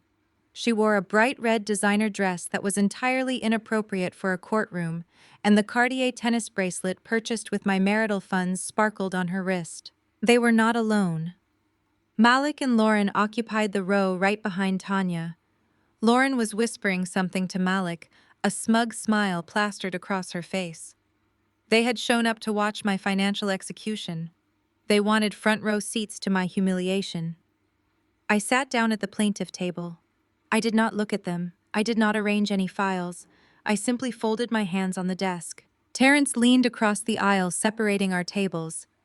His voice was a low, venomous hiss designed to break my composure before the judge even entered the room. "You will never touch my money again, Jasmine." Tanya leaned forward over the wooden partition, her perfectly glossed lips curving into a condescending smile. "She does not deserve a single dime, Terry. Let her go back to the neighborhood she came from." I did not flinch. I just smoothed the skirt of my blazer, keeping my gaze fixed straight ahead. The bailiff called the room to order, and Judge Harrison took his seat at the bench. He was a no-nonsense veteran of the family court system, known for his complete lack of patience for marital games. Valerie stood up immediately. "Your Honor, we have a single submission for the court this morning. We present Exhibit 4 in direct response to the respondent demand for full financial transparency and the sworn affidavit he signed last Thursday." The bailiff took the manila envelope from Valerie and handed it up to the bench. Richard Terrence, high-priced bulldog attorney, let out a loud, dramatic sigh. "Your Honor, my client is tired of these stall tactics. We demand to see the Swiss bank account details the plaintiff is hiding. We object to the admission of whatever desperate emotional appeal is in that envelope." Judge Harrison ignored Richard. He broke the seal on the envelope and pulled out the thick stack of bound paper. Terrence sat back in his chair, crossing his arms. He looked at Malik in the gallery and offered a quick, victorious wink. They thought I had submitted a letter begging for alimony.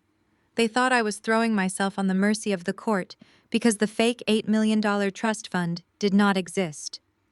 Judge Harrison skimmed the first page. He flipped to the second page. The rhythmic hum of the courtroom air conditioning became the only sound in the massive room. He flipped to the third page. Suddenly, a deep, booming laugh echoed from the bench. Judge Harrison quickly covered his mouth, clearing his throat to regain his strict professional composure, but his eyes were gleaming with absolute astonishment. "Oh, this is good," he whispered, leaning back in his heavy leather chair. Terrence's arrogant smirk instantly vanished. Tanya's face went ash pale. Malik dropped his phone and it clattered loudly against the wooden floor of the gallery. Richard stood up, his brow furrowed in genuine confusion. "Your Honor, if I may inquire as to the nature of this document." "My client has fully complied with all financial disclosures required by this court. We demand to know what the plaintiff has submitted." Judge Harrison looked over his reading glasses, staring dead at Richard. "Counsel, this is not an emotional appeal. This is a certified forensic audit. It details highly sophisticated wire transfers from your client primary investment firm to an offshore account registered in the Cayman Islands." Richard blinked, completely derailed. "Offshore accounts. Your Honor, my client runs a domestic firm. He testified under oath at his deposition that he holds no international assets. I am highly aware of what your client testified to, under oath," Judge Harrison said, his voice dropping into a dangerous authoritative register. "Because page 4 of this audit directly cross-references your client's sworn affidavit against the digital metadata of the Cayman routing numbers."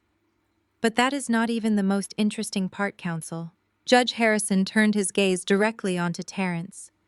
Terrence looked like all the blood had been drained from his body. He was gripping the edge of the wooden table so hard his knuckles were stark white. "The audit traces those washed offshore funds directly back to a domestic holding node." Judge Harrison continued, his voice ringing with absolute clarity. "A Delaware-based entity known as Jenkins Premier Consulting LLC." Tanya gasped loudly in the gallery. Lauren head snapped toward Tanya, her eyes wide with shock. Judge Harrison looked past Terrence, focusing his sharp gaze directly on Tanya in the gallery. "An LLC registered entirely to a Miss Tanya Jenkins, who I assume, based on the Cartier bracelet matching the purchase receipts in this file, is the woman currently sitting behind you, Mr. Vance." Richard turned to look at Terrence, his face twisting into a mask of pure legal panic. "You lied to me," Richard hissed through clenched teeth. "You signed a federal affidavit in my office." Terrence could not speak. He was hyperventilating, his chest heaving under his custom suit. He turned to look at me, his eyes begging for a lifeline that did not exist. I just held his gaze. I offered him the exact same cold, blank stare he had given me when he told me he made me. "Would your client care to revise his statement regarding full financial disclosure before I involve federal authorities?" Judge Harrison asked, the threat hanging heavy and absolute in the courtroom air. Because according to this audit, your client has siphoned over $2 million from his high net worth investors. And worse, he utilized the family court system to demand financial discovery while actively committing federal perjury. The trap had snapped completely shut. The steel jaws of the legal system had locked around Terrence and his entire fraudulent empire. He had walked into the courtroom expecting a coronation. Instead, he was sitting front row at his own funeral. Judge Harrison did not let the silence linger. He adjusted his glasses and leaned forward, picking up the second page of the forensic audit. I was no longer treating this as a standard divorce hearing. He was treating it as a federal crime scene. Let the record reflect, Judge Harrison stated, his voice echoing off the wood-paneled walls, that Exhibit 4 contains certified banking records from Apex Investment Partners. These records indicate unauthorized withdrawals from 74 distinct high-net-worth client portfolios. He turned the page, his eyes scanning the data I had meticulously organized. The court notes a pattern of fractional skimming initiated directly from the respondent executive terminal. These funds were subsequently batched and wired to a Cayman Islands routing number, specifically routing number 482 Alpha Charlie 9. Does that sound familiar, Terrence? Terrence could not even formulate a whisper. He sat frozen, staring at the judge with a vacant, terrified expression. The bespoke custom suit that had looked so powerful 30 minutes ago now seemed to swallow him whole. The money did not stay in the Caymans, Judge. Harrison continued reading aloud for the court reporter to capture every damning detail. The audit shows automatic bi-weekly transfers from the offshore account directly to a domestic corporate account registered in Delaware. The receiving entity is Jenkins Premier Consulting LLC. He looked up, pinning Tanya to her seat with a glare of absolute judicial fury. A company that provides absolutely zero consulting services and exists solely to receive embezzled funds. Richard sprang to his feet. Terrence's high-priced lawyer was sweating profusely, heavy drops forming on his forehead and sliding down his starched collar. Your Honor, my client maintains his Fifth Amendment rights. We object to the public reading of unverified financial documents. I had no prior knowledge of these entities or these transactions. We request an immediate recess to confer. Sit down, counsel, Judge Harrison roared, slamming his hand flat against the elevated wooden bench. The crack sounded like a gunshot. You do not get to demand a recess after weaponizing my courtroom. Your client signed a sworn affidavit in this very building demanding full financial transparency. He invited this scrutiny. Richard slowly sank back into his chair, pulling a handkerchief from his pocket to wipe his face. He was physically distancing himself from Terrence, sliding his chair a few inches to the left. He knew his own legal license was now in jeopardy. Judge Harrison turns to the final section of the summary. Let us review the precise timeline of the perjury. On October 14th, the respondent swore under oath that his personal income had decreased by 40%. On October 21st, he submitted a signed declaration stating he held no international assets. And last Thursday, under the direct advisement of counsel, he signed a binding affidavit claiming zero financial interests in any external consulting firms. The judge tossed the packet onto his desk. Every single one of those statements was a calculated, premeditated lie submitted to this court to defraud the plaintiff. You used the legal system as a shield for a federal embezzlement operation. You attempted to use the discovery process to hunt for a fictitious $8 million trust fund, completely blinding yourself to the fact that you were opening your own ledgers to a forensic auditor. I glanced back at the gallery. The dynamic had entirely imploded. Malik was whispering furiously into his phone, completely ignoring his brother's impending arrest. Lauren was staring at me with a look of pure, unadulterated horror, realizing that the financial house of cards they built was actively burning to the ground. Tanya was hyperventilating, clutching her designer purse to her chest, as if the leather could protect her from a federal indictment. Valerie sat perfectly still beside me, radiating professional triumph. We had not just won the divorce. We had triggered an avalanche that would wipe Apex Investment Partners off the map. Terrence had spent years telling me I was nothing without him. He had convinced himself that my quiet labor was just background noise to his grand genius. Now he was listening to a superior court judge read the exact receipts of his destruction, knowing I was the one who handed over the shovel he used to dig his grave. Judge Harrison took a deep breath, organizing the papers back into the manila envelope. The arrogance required to walk into this courtroom and attempt to bully your wife into submission while actively stealing millions of dollars is truly staggering. You believed you were the smartest man in the room. You believed the rules of financial compliance simply did not apply to your tax bracket. Terrence finally found his voice. It was weak, cracking under the immense weight of his total ruin. "Your Honor, please," he stammered, gripping the edge of the heavy wooden table. "I can explain the transfers. It was a temporary liquidity strategy. I was going to replace the capital before the quarter ended." Richard jumped up again, practically shouting to speak over his own client. The respondent invokes his right to remain silent. "Do not say another word, Terrence." But the damage was already permanently recorded. The court reporter fingers flew across the stenography machine, cementing his panicked confession into the official public record. Terrence had just admitted to moving the capital. He had just confessed to the unauthorized transfers on tape in front of a sitting judge. I watched the man who had mocked me for my background, the man who told me I was out of my depth, completely unravel.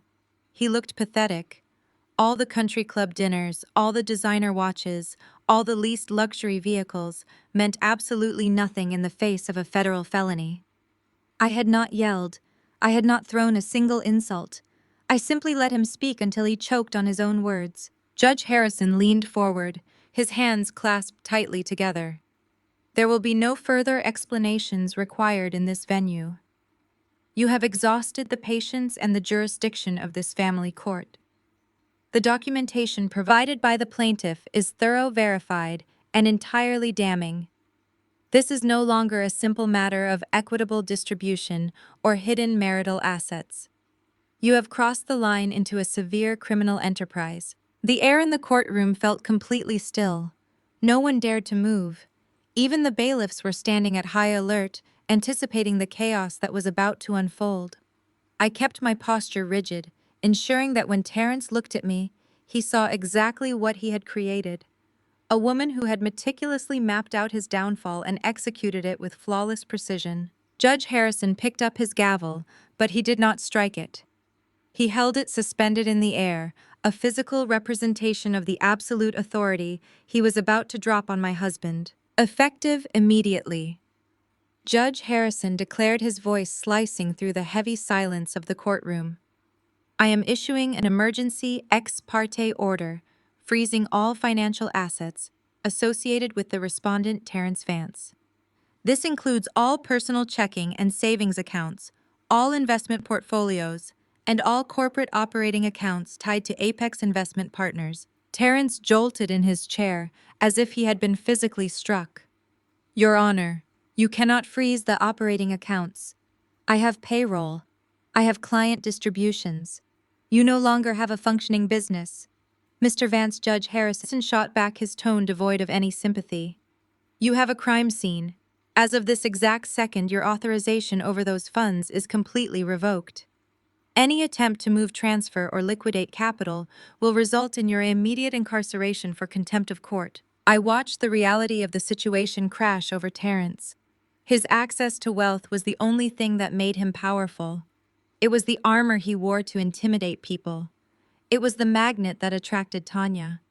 In the span of 30 seconds, that armor had been entirely stripped away. He could not buy a cup of coffee right now, let alone pay his high-priced defense attorney. Richard was already packing his briefcase, moving with a frantic, urgent energy. He knew he was never going to see his retainer fee. He was actively backing away from the table, putting physical distance between himself and a client who was about to be the target of a federal manhunt. Furthermore, the judge continued, turning his attention to Valerie and me. "Given the overwhelming evidence of financial dissipation and fraudulent concealment, I am granting the plaintiff, Jasmine Vance, temporary exclusive control over the entire marital estate. You are hereby authorized to change the locks on the primary residence, secure all physical assets, and manage any remaining legitimate joint funds to prevent further theft." Valerie gave a sharp professional nod. "Thank you, Your Honor. We will have the locksmiths at the Buckhead property within the hour." I looked at Terrence. He was staring at me, his chest rising and falling rapidly. I was taking the house. I was taking the bank accounts. I was taking the cars he loved so much. He had tried to leave me with nothing but his tax debts, and now I held the legal keys to his entire kingdom. But Judge Harrison was not finished. He turned to the court clerk, a quiet woman who had been typing furiously throughout the proceeding. Madam Clerk, Judge Harrison instructed, his voice ringing with absolute finality. I want a certified copy of Exhibit 4, immediately forwarded to the United States Attorney's Office for the Northern District of Georgia. I also want a direct referral sent to the Internal Revenue Service Criminal Investigation Division and the Securities and Exchange Commission. The courtroom erupted into a chaotic symphony of gasps and frantic whispering. Sending a file to the IRS Criminal Investigation Division was not a slap on the wrist. It was the equivalent of calling in a financial airstrike. The IRS did not play games with offshore tax evasion. They did not negotiate with men who used fake Delaware shell companies to hide embezzled capital. They seized everything, and they sent people to federal prison for a very long time. Terrence buried his face in his hands, his shoulders shaking. The polished, confident executive who had mocked my background and told me I was out of my depth was completely gone. In his place sat a broken, terrified man who finally understood that he had played a high-stakes game against an opponent he fundamentally underestimated. I glanced back at the gallery. The ripple effect of the judge's orders was hitting the rest of the family in real time. Malik was staring straight ahead, his face a mask of pure horror. He had advised Terrence to move $75,000 of marital assets into his own secondary contracting business. Malik thought he was being a clever, supportive brother. He did not realize that by accepting those stolen funds, he had made himself an active accessory to federal money laundering. The IRS was not just going to audit Terrence. They were going to audit everyone connected to the financial pipeline. Lauren grabbed Malik's arm, shaking it forcefully. She was whispering frantically to him, her eyes wide with panic. The fake high society lifestyle she loved to flaunt was funded by the same bank accounts that were now under federal investigation. Her country club memberships, her designer clothes, her waterfront estate, all of it was now in the crosshairs of the federal government. I turned my attention back to the front of the room. Valerie was neatly organizing her legal pads, looking completely unbothered by the absolute destruction she had just facilitated. She snapped her briefcase shut, a sharp, decisive sound that signaled the end of the legal slaughter. "This court is in recess," Judge Harrison announced, bringing his gavel down with a resounding crack. "Mr. Vance, I strongly suggest you use the next few hours to secure federal criminal defense counsel. Your family court problems are officially the least of your concerns." The judge stood up and exited the bench, his black robes flowing behind him. The bailiffs moved to secure the room, their hands resting casually near their belts, ensuring Terrence did not try anything desperate. I remained seated, taking a slow, deep breath. The air in the courtroom tasted different now. It tasted like victory. I had not shed a single tear. I had not raised my voice. I had not engaged in a screaming match in the driveway of our mansion. I had simply done the math. I had followed the numbers. I had built an ironclad case, and I had let the justice system drop an anvil on the man who thought I was nothing without him. Terrence slowly lifted his head from his hands. He looked across the aisle at me, his eyes red and bloodshot. The hatred radiating from him was palpable, but it was entirely powerless. He had no leverage left. He had no money left. He had no reputation left. "You planned this from the very beginning," Terrence whispered, his voice cracking under the weight of his ruin. "You sat in my house and you planned this." "I fixed your books for 6 years, Terrence," I replied, my voice completely calm, echoing across the empty space between our tables. "I kept you out of prison when your partners wanted to throw you under the bus. You should have known better than to think I would not know exactly how to put you back in it." I stood up, smoothing the front of my navy blazer. I picked up my purse and turned toward the gallery, ready to face the mistress who had smiled at me just an hour ago. I turned toward the gallery and locked eyes with Tanya. The arrogant smirk she had worn at the beginning of the hearing was entirely gone. She was clutching her designer handbag against her chest like a shield, but her knuckles were white and her hands were violently shaking. The heavy gold and diamond Cartier bracelet on her wrist no longer looked like a trophy. It looked like a pair of very expensive handcuffs. Tanya was young, but she was not completely oblivious to the real world. She had worked in the administrative pool at a major investment firm. She knew exactly what the letters IRS and SEC meant when said in a courtroom by a superior court judge. She knew what an LLC was. And more importantly, she suddenly realized exactly why Terrence had been so insistent on putting Jenkins Premier Consulting completely in her name. He had not done it to empower her. He had not done it to make her a business owner. He had done it to make her the primary target for federal prosecutors. Tanya stood up. She did not ask for permission to speak. She did not consult a lawyer because she did not have one. The sheer terror of facing federal tax evasion charges completely shattered whatever loyalty she had left for the man sitting at the respondent table. "I did not know," she screamed, her voice cracking and echoing loudly across the courtroom. "I did not know it was stolen money. He told me it was a tax write-off. He told me it was a legal loophole for his executive bonuses." Terrence whipped his head around, his eyes bulging with absolute panic. "Shut up, Tanya," he hissed loudly, completely abandoning his polished demeanor. "Sit down and shut your mouth right now." But Tanya was entirely beyond his control. The submissive and supportive mistress he had bragged about in his family group chat was currently fighting for her own survival. She scrambled out of her row, pushing past Malik and Lauren, who actively recoiled from her as if she were contagious. Tanya rushed up to the wooden partition that separated the gallery from the legal tables, gripping the railing with trembling hands. "Your Honor, please, you have to listen to me," Tanya begged, tears streaming down her face, ruining her perfectly applied makeup. "I just signed the papers. Terry brought the incorporation documents to my apartment. He told me it was the only way we could build our future together without his wife finding out. He said he was protecting our assets. I never logged into those bank accounts. I do not even have the passwords. He has a security fob on his keychain that approves all the wire transfers." The court reporter fingers were moving at lightning speed, capturing every single word of Tanya. Frantic, unsolicited confession.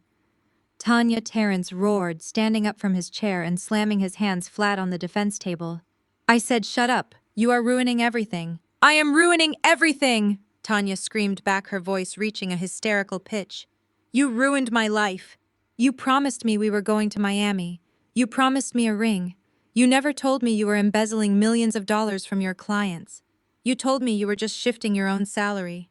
You set me up to take the fall for a federal crime." Richard, the high-priced defense attorney, looked like he was about to pass out. He grabbed Terrence by the arm and yanked him hard, pulling him back down into his seat. "Do not say another word," Richard muttered aggressively into Terrence's ear. "She is burying you. Let her talk." But Terrence could not let her talk. His ego could not handle being publicly humiliated and exposed by the woman he thought he completely controlled. He shoved Richard's hand off his arm and pointed a shaking finger at Tanya. "You greedy little gold digger," Terrence shouted, his voice raw and ugly. "You knew exactly what we were doing. You spent that money just as fast as I transferred it. You loved the cars and the trips and the jewelry. Do not stand there and act like a victim now that the bill is due. You signed the LLC operating agreement.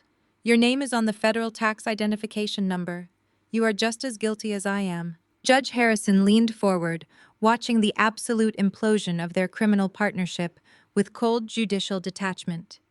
He did not immediately reach for his gavel. He let them scream at each other. He let them put their mutual betrayal on the official court record. Every word they shouted was a gift to the federal prosecutors who would soon be taking over their lives. I stood perfectly still beside Valerie, observing the destruction of my marriage with profound clarity. For years, Terrence had manipulated my reality, making me feel like I was lucky to be chosen by a man of his stature. He had brought Tanya into our lives because she asked no questions and demanded no respect. Now the two of them were tearing each other apart like cornered animals trying to save themselves from a cage they had built together. Tanya pointed a shaking finger back at Terrence, sobbing uncontrollably. "I am going to tell the FBI everything," she cried. "I am going to tell them about the flash drives you keep in the safe at the lake house. I am going to tell them about the cash you gave Malik to hide. I will give them every text message, every email, and every hotel receipt. I am not going to federal prison for you, Terrence. I am not taking the fall for your sloppy mistakes." At the mention of the lake house safe, Malik let out a loud, sharp curse from the gallery. Lauren grabbed her purse. her face a mask of absolute horror, realizing Tanya had just implicated them in a federal money laundering investigation on the public record.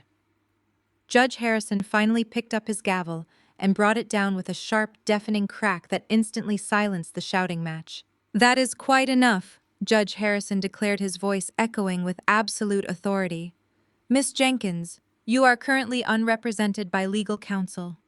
While this court appreciates your candor, I must formally advise you that you are making unsolicited confessions to federal financial crimes on the public record. I strongly suggest you remain silent and secure a criminal defense attorney immediately. The United States Attorney's Office will undoubtedly be in contact with you before the end of the business day." Tanya collapsed into the front row of the gallery, burying her face in her hands, sobbing loudly.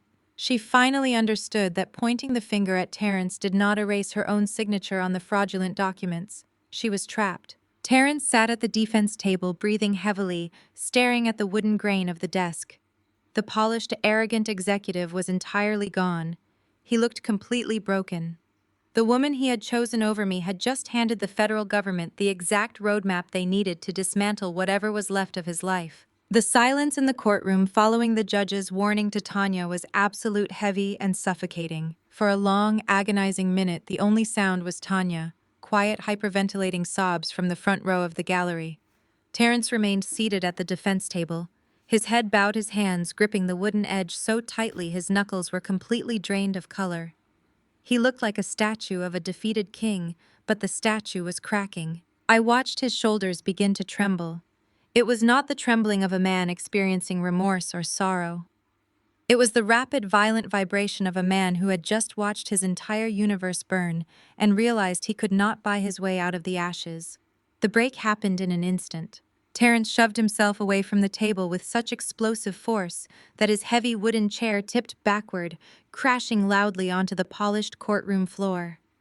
The sudden violent noise made everyone in the room jump, but I remained perfectly still. He spun around to face Tanya. The tailored custom suit he wore seemed to hang awkwardly on him now, drenched in a cold sweat. His face was twisted into a mask of pure, unadulterated hatred. "You foolish, pathetic little girl!" Terrence screamed, his voice tearing through the courtroom, completely stripped of its usual smooth corporate baritone. "You think throwing me to the federal prosecutors is going to save you. You think they care about an administrative assistant playing dress-up in diamonds. You are going to rot in federal prison right next to me, Tanya." Tanya screamed and shrank back into the wooden pews, covering her face with her arms, as if Terrence might reach through the partition and strike her. Malik and Lauren scrambled out of their seats, pushing past the other spectators to get away from the blast radius of Terrence's total meltdown. "Mr. Vance," Judge Harrison roared, rising half out of his leather chair. "You will control yourself this instant or you will be restrained." But Terrence was entirely beyond the reach of judicial authority. The polished, charismatic managing partner of Apex Investment was gone. The man who cared about country club memberships and red carpet photos had evaporated. Only a cornered, desperate animal remained. He whipped his head away from Tanya and locked his dark, furious eyes directly onto me. His chest was heaving, his tie crooked, a thick vein pulsing violently in his forehead. "You did this," he bellowed, taking a menacing step toward the center aisle that divided our tables. "You set me up. You smiled in my face while you stole my data and ruined my life." I did not shrink away. I sat perfectly upright, meeting his wild gaze with absolute chilling composure. "I did not steal anything, Terrence," I said, my voice cutting through his screaming with cold precision. "I just handed the judge the exact same map you used to navigate your own fraud. You drove yourself off the cliff." That calm, factual response was the final strike to his fractured psyche. Being spoken to with such authority by the woman he had spent 7 years trying to diminish broke whatever fragile tether he had left to reality. "You are nothing," Terrence screamed, spit flying from his lips as his face turned a dangerous shade of crimson. "You were nothing before me, and you will be nothing without me. I gave you this life. I gave you everything. You think you can just take my money and walk away? I will end you, Jasmine. I will take you down with me." Bailiff Judge Harrison shouted, his voice echoing like thunder. "Restrain that man immediately." Terrence did not even hear the judge. His eyes were entirely dilated, fixed on me with a blinding, irrational fury. He let out a raw, guttural scream and lunged across the aisle. He threw his entire body toward the plaintiff table, his hands outstretched, aiming directly for me. Valerie did not flinch, but her hand instinctively shot out to brace my arm. I did not move a single muscle. I knew he would never reach me.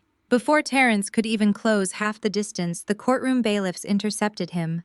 Two massive, heavily armed deputies hit him from the side with the precision and force of a freight train. The impact sent Terrence crashing hard onto the center aisle. The sound of his body hitting the solid oak floor echoed sharply through the room, followed by the harsh scraping of his expensive leather shoes scrambling for traction. "Get off me!" Terrence roared, thrashing violently against the deputies. He kicked out, twisting his shoulders, trying desperately to break free from their grip, completely abandoning any remaining shred of human dignity. "Do you know who I am?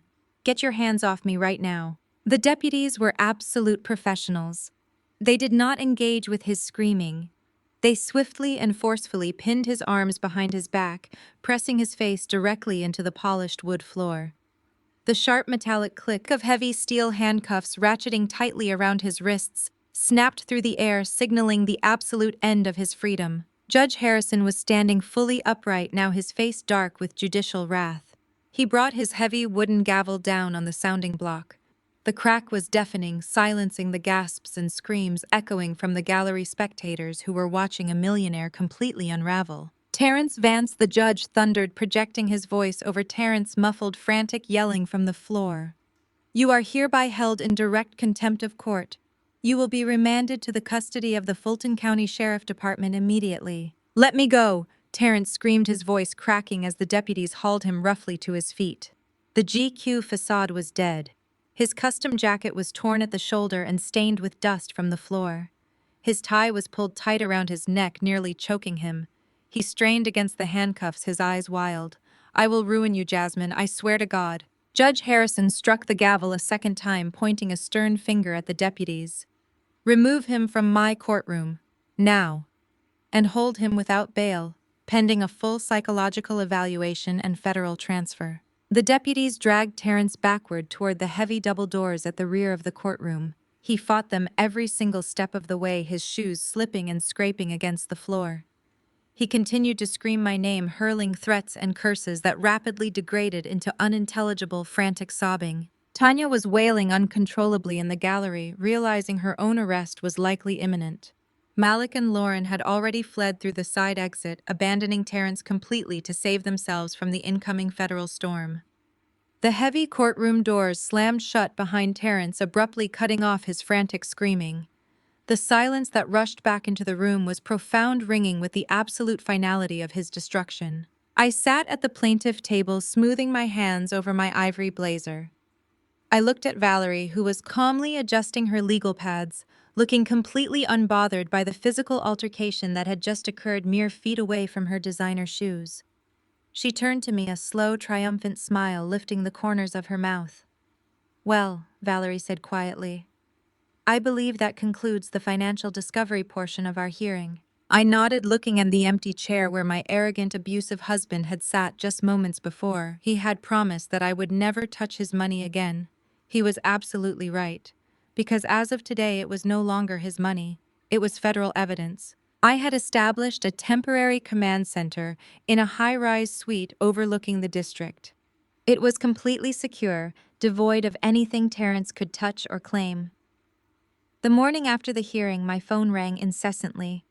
The news of the asset freeze had rippled through Atlanta financial and social circles with the speed of a lit match on dry brush. I ignored the calls, focusing on the massive pile of documents required to initiate the formal takeover of the marital estate. I was in the middle of verifying the title transfer for the Buckhead property when the heavy glass door of my suite swung open. Lauren burst into the room past the startled receptionist. The polished country club facade she had worn just weeks ago was completely gone.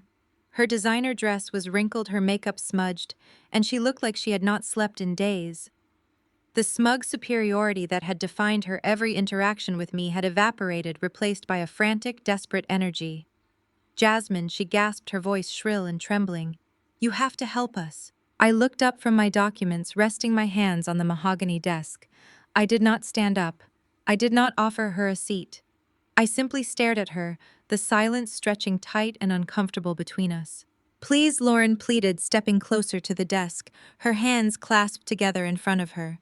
Malik is losing his mind. His contracting business, the bank accounts, the boat, everything is frozen. The IRS investigators showed up at our house this morning at 6 a.m. They took his computers. They took his files. I leaned back in my chair, keeping my expression entirely neutral. That is standard procedure for a federal money laundering investigation, Lauren. When your husband agreed to funnel $75,000 of stolen marital assets through a fake vendor contract, he essentially invited the federal government into your living room. Lauren's face crumpled. She grabbed the edge of the desk, her knuckles white. We did not know where the money came from, Jasmine. We thought it was just a temporary loan to help Terrence through the divorce. We are family. You cannot let them do this to us. I let out a slow, controlled breath. Family. That was an interesting word coming from the woman who had spent months plotting my financial ruin in a group chat. Family, I repeated, my voice dropping to a calm, dangerous register. Is that what we are, Lauren? Because I vividly remember a conversation on your deck at Lake Allatoona where you felt the need to educate me about my background. You told me I was out of my depth. You told me Terrence was under immense pressure providing for me. Lauren recoiled as if I had physically struck her. The blood drained from her face. Jasmine, please, I was just trying to protect Terrence. I did not understand the situation. You understood exactly what you were doing, I countered, standing up from the desk. You knew about Tanya. You actively encouraged Terrence to hide money. You suggested he stick me with the federal tax liabilities for his failing firm. You did not want to protect him, Lauren. You wanted to destroy me because you could not stand the fact that the woman from my background was actually funding your entire lifestyle. Lauren started crying harsh, ugly sobs that echoed off the glass walls of the suite. We are going to lose everything, she choked out. My father is going to cut off my trust fund if the country club finds out we are under federal investigation. Malik says we might face criminal charges. Please, Jasmine. You have all the records. You can tell them we were not involved. You can fix this. I walked over to the printer on the side table and retrieved a single crisp sheet of paper. I walked back to the desk and slid it across the polished wood directly toward Lauren. She looked down at the paper, her tears blurring her vision. What is this? She whispered. That is an invoice, I said smoothly. It details exactly 150 hours of forensic auditing services billed at my standard elite rate.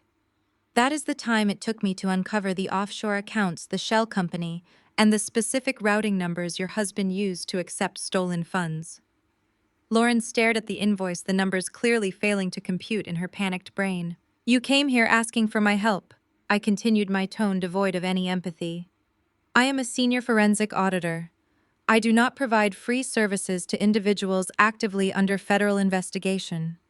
If you want me to review Malik financial records to determine the exact extent of his criminal liability, you can pay that invoice in full. I require a certified cashier's check. I do not accept wire transfers from frozen accounts. You are a monster! Lauren spat, her despair instantly hardening back into the vicious entitlement that defined her. You planned this. You set us all up. I did not force Malik to accept stolen money, I replied, pressing the intercom button on my desk. And I did not force Terrence to steal it. You all built a house of cards and now you are angry at the wind for blowing it over. The heavy glass door opened and two security guards stepped into the suite. Emma's Vance, the lead guard, said, glancing between Lauren and me. Is there a problem? No problem at all, I smiled. Lauren was just leaving. She has some very pressing financial matters to attend to. Lauren grabbed the invoice, her hands shaking violently. She glared at me, her eyes filled with absolute venom. This is not over, Jasmine. We will fight this. We will tell the feds you were complicit in the firm accounting. I looked at the woman who had tried to humiliate me, who had tried to leave me with nothing, and I felt nothing but profound pity. Good luck with that, Lauren. I look forward to reading your federal deposition. The security guards moved forward, flanking her, and she finally broke. She turned and ran out of the suite, her sobs echoing down the hallway, until the heavy glass door clicked shut behind her, sealing off her desperation. I sat back down at my desk, pulling the title transfer documents toward me. The panic was spreading exactly as it should. The cleanup was nearly complete. 2 months passed in a blur of relentless legal execution. I did not return to the Buckhead estate to live. I directed a team of movers to pack everything belonging to me and instructed a high-end consignment firm to empty the rest. The modern art.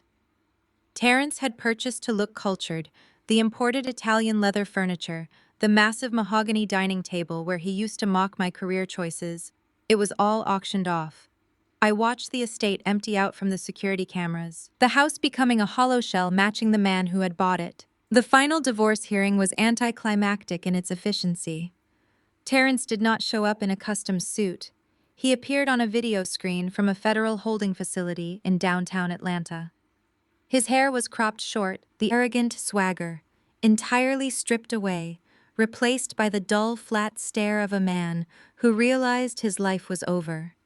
He was wearing an orange jumpsuit that did absolutely nothing for his complexion. Judge Harrison presided over the final decree. Given the sheer magnitude of the documented financial fraud, the embezzlement of marital assets, and the direct undeniable perjury committed on the court record, the asset division was not a negotiation, it was a complete forfeiture. I was awarded the Buckhead estate in its entirety, which I immediately put on the market. I was awarded 100% of my own retirement and investment portfolios. Terence was ordered to pay the entirety of my legal fees, a sum that made even Valerie raise an impressed eyebrow when she submitted the final invoice to the court clerk. In addition to the standard asset division, Judge Harrison levied substantial punitive damages against Terence for extreme financial dissipation. Terrence's attorney, a court-appointed public defender, because his high-priced bulldog had officially dropped him for non-payment, offered no objections. There was nothing left to object to. As the judge stamped the final decree formally dissolving the marriage, Terence leaned close to the camera in the holding facility. He looked directly into the lens, his eyes dark and hollow. "You ruined my life, Jasmine," he rasped, his voice echoing thinly through the courtroom speakers.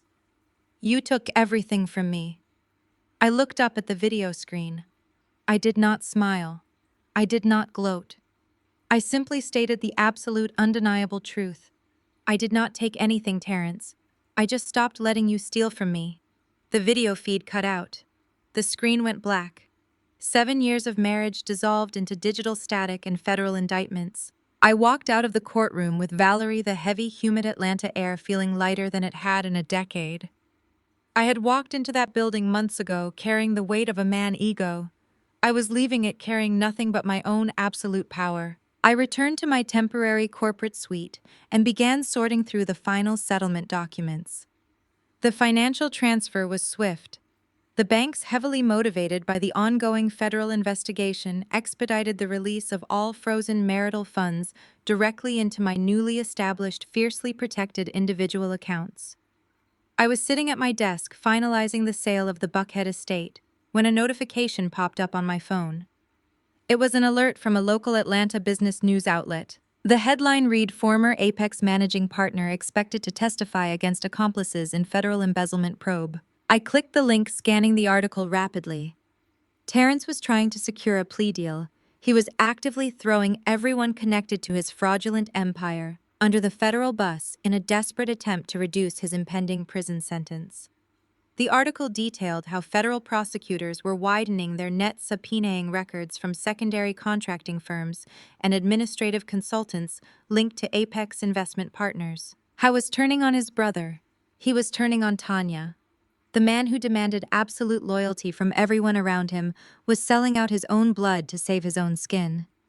It was the final pathetic act of a coward who had always relied on other people to clean up his messes. I closed the article and tossed my phone onto the desk. The cleanup was officially no longer my problem. I had an empire to build. I did not have to lift a single finger to watch the final act of Terrence's destruction. The federal government handled the demolition with a brutal and clinical efficiency that even I had to admire. Within 48 hours of my final divorce decree, the business entity known as Apex Investment Partners was effectively erased from the Atlanta financial district. I watched the news coverage from the pristine comfort of my new downtown office. Federal agents in dark windbreakers swarmed the glass high-rise building. They carried out the physical servers I had secured years ago, along with dozens of cardboard boxes filled with paper trails Terrence was too arrogant to shred. The sleek front doors of his firm were chained and padlocked with a bright orange federal seizure notice taped directly over his embossed logo. His high net worth clients, the very people he had courted at charity galas and golf tournaments, evaporated instantly. In the world of elite finance, loyalty only extends as far as the profit margin.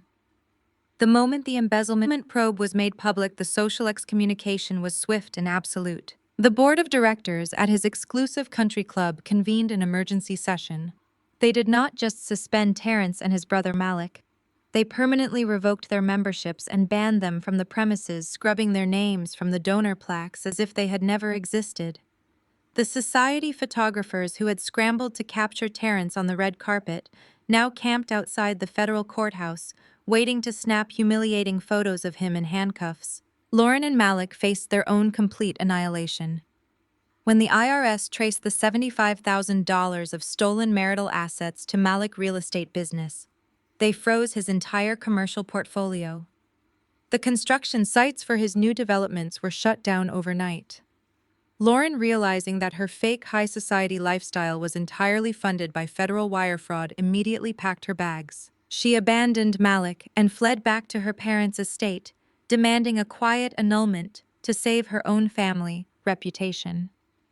Malik was left entirely alone, facing secondary money laundering charges with zero access to his frozen capital. Tanya learned a very harsh lesson about the reality of being a disposable asset. When the federal indictment formally dropped, Terrence kept his promise to save himself. He instructed his new court-appointed attorney to paint Tanya as the primary architect of the Delaware Shell Company. He claimed she had exploited her administrative access to route the funds without his knowledge, attempting to frame the 25-year-old mistress as a criminal mastermind who manipulated a trusting executive. It was a pathetic and transparent legal strategy, and it backfired spectacularly. I attended the preliminary federal evidentiary hearing just to witness the fallout. I sat in the back row of the federal courthouse, blending into the gallery of reporters and defrauded investors. Terrence was brought in wearing a standard-issue prison uniform. His hair was thinning, his posture completely collapsed. He looked like a man who had not slept in weeks. Tanya was seated at a separate defense table, looking equally haggard. The gold sequins and Cartier bracelets were long gone, replaced by a drab, ill-fitting suit she likely borrowed for the court appearance. The moment the federal prosecutor began outlining the charges, the courtroom devolved into a vicious, desperate feeding frenzy. Tanya, public defender, immediately took the floor, armed with a mountain of text messages and hotel receipts. She did not just defend her client, she actively incinerated Terrence. She presented undeniable proof that Terrence had coerced Tanya into signing the LLC documents under the guise of an executive tax shield. She played voicemails in open court where Terrence explicitly ordered Tanya to shred bank statements and lie to federal auditors. Tanya sat at the table, sobbing loudly, pointing a trembling finger directly at the man who had promised her Miami vacations and diamond rings. "He told me I would be ruined if I did not sign those papers," Tanya cried out, completely abandoning courtroom decorum. "He told me he controlled the judges. He said his wife was too stupid to figure it out and the money was untraceable. He forced me to do it," Terrence snapped. The sheer humiliation of being called out in a federal courtroom by his former mistress completely broke whatever remaining restraint he possessed. He slammed his fists on the table and lunged toward her defense table, his voice cracking as he screamed. "You signed the papers willingly, you greedy little fraud," Terrence yelled, struggling against the federal marshals who immediately restrained him. "You spent the money. You wanted the lifestyle. You are nothing but a cheap distraction, and you are going to take the fall for this." The federal judge slammed his gavel, threatening to have Terrence gagged if he spoke another word. The damage was irreparably done. Terrence had just admitted on the federal record that he had orchestrated the entire scheme to fund a lifestyle with his mistress. He had essentially confessed to the embezzlement while trying to deflect the blame. The federal prosecutor simply stood at his podium, a look of profound satisfaction on his face. He did not even need to argue the case. Terrence and Tanya were actively doing the prosecution work for them, tearing each other to shreds in a desperate race to secure a lighter sentence. I sat in the back row, my face a mask of absolute calm. I felt no anger. I felt no sorrow. The man thrashing against the federal marshals was a complete stranger to me.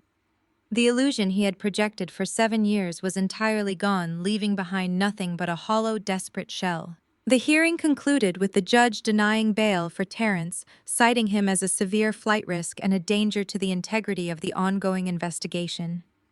Tanya was granted house arrest, with a heavily monitored ankle bracelet, her strict plea deal contingent on her full unrestricted testimony against Terrence and his brother Malik. As the marshals dragged Terrence toward the side exit, his eyes scanned the gallery.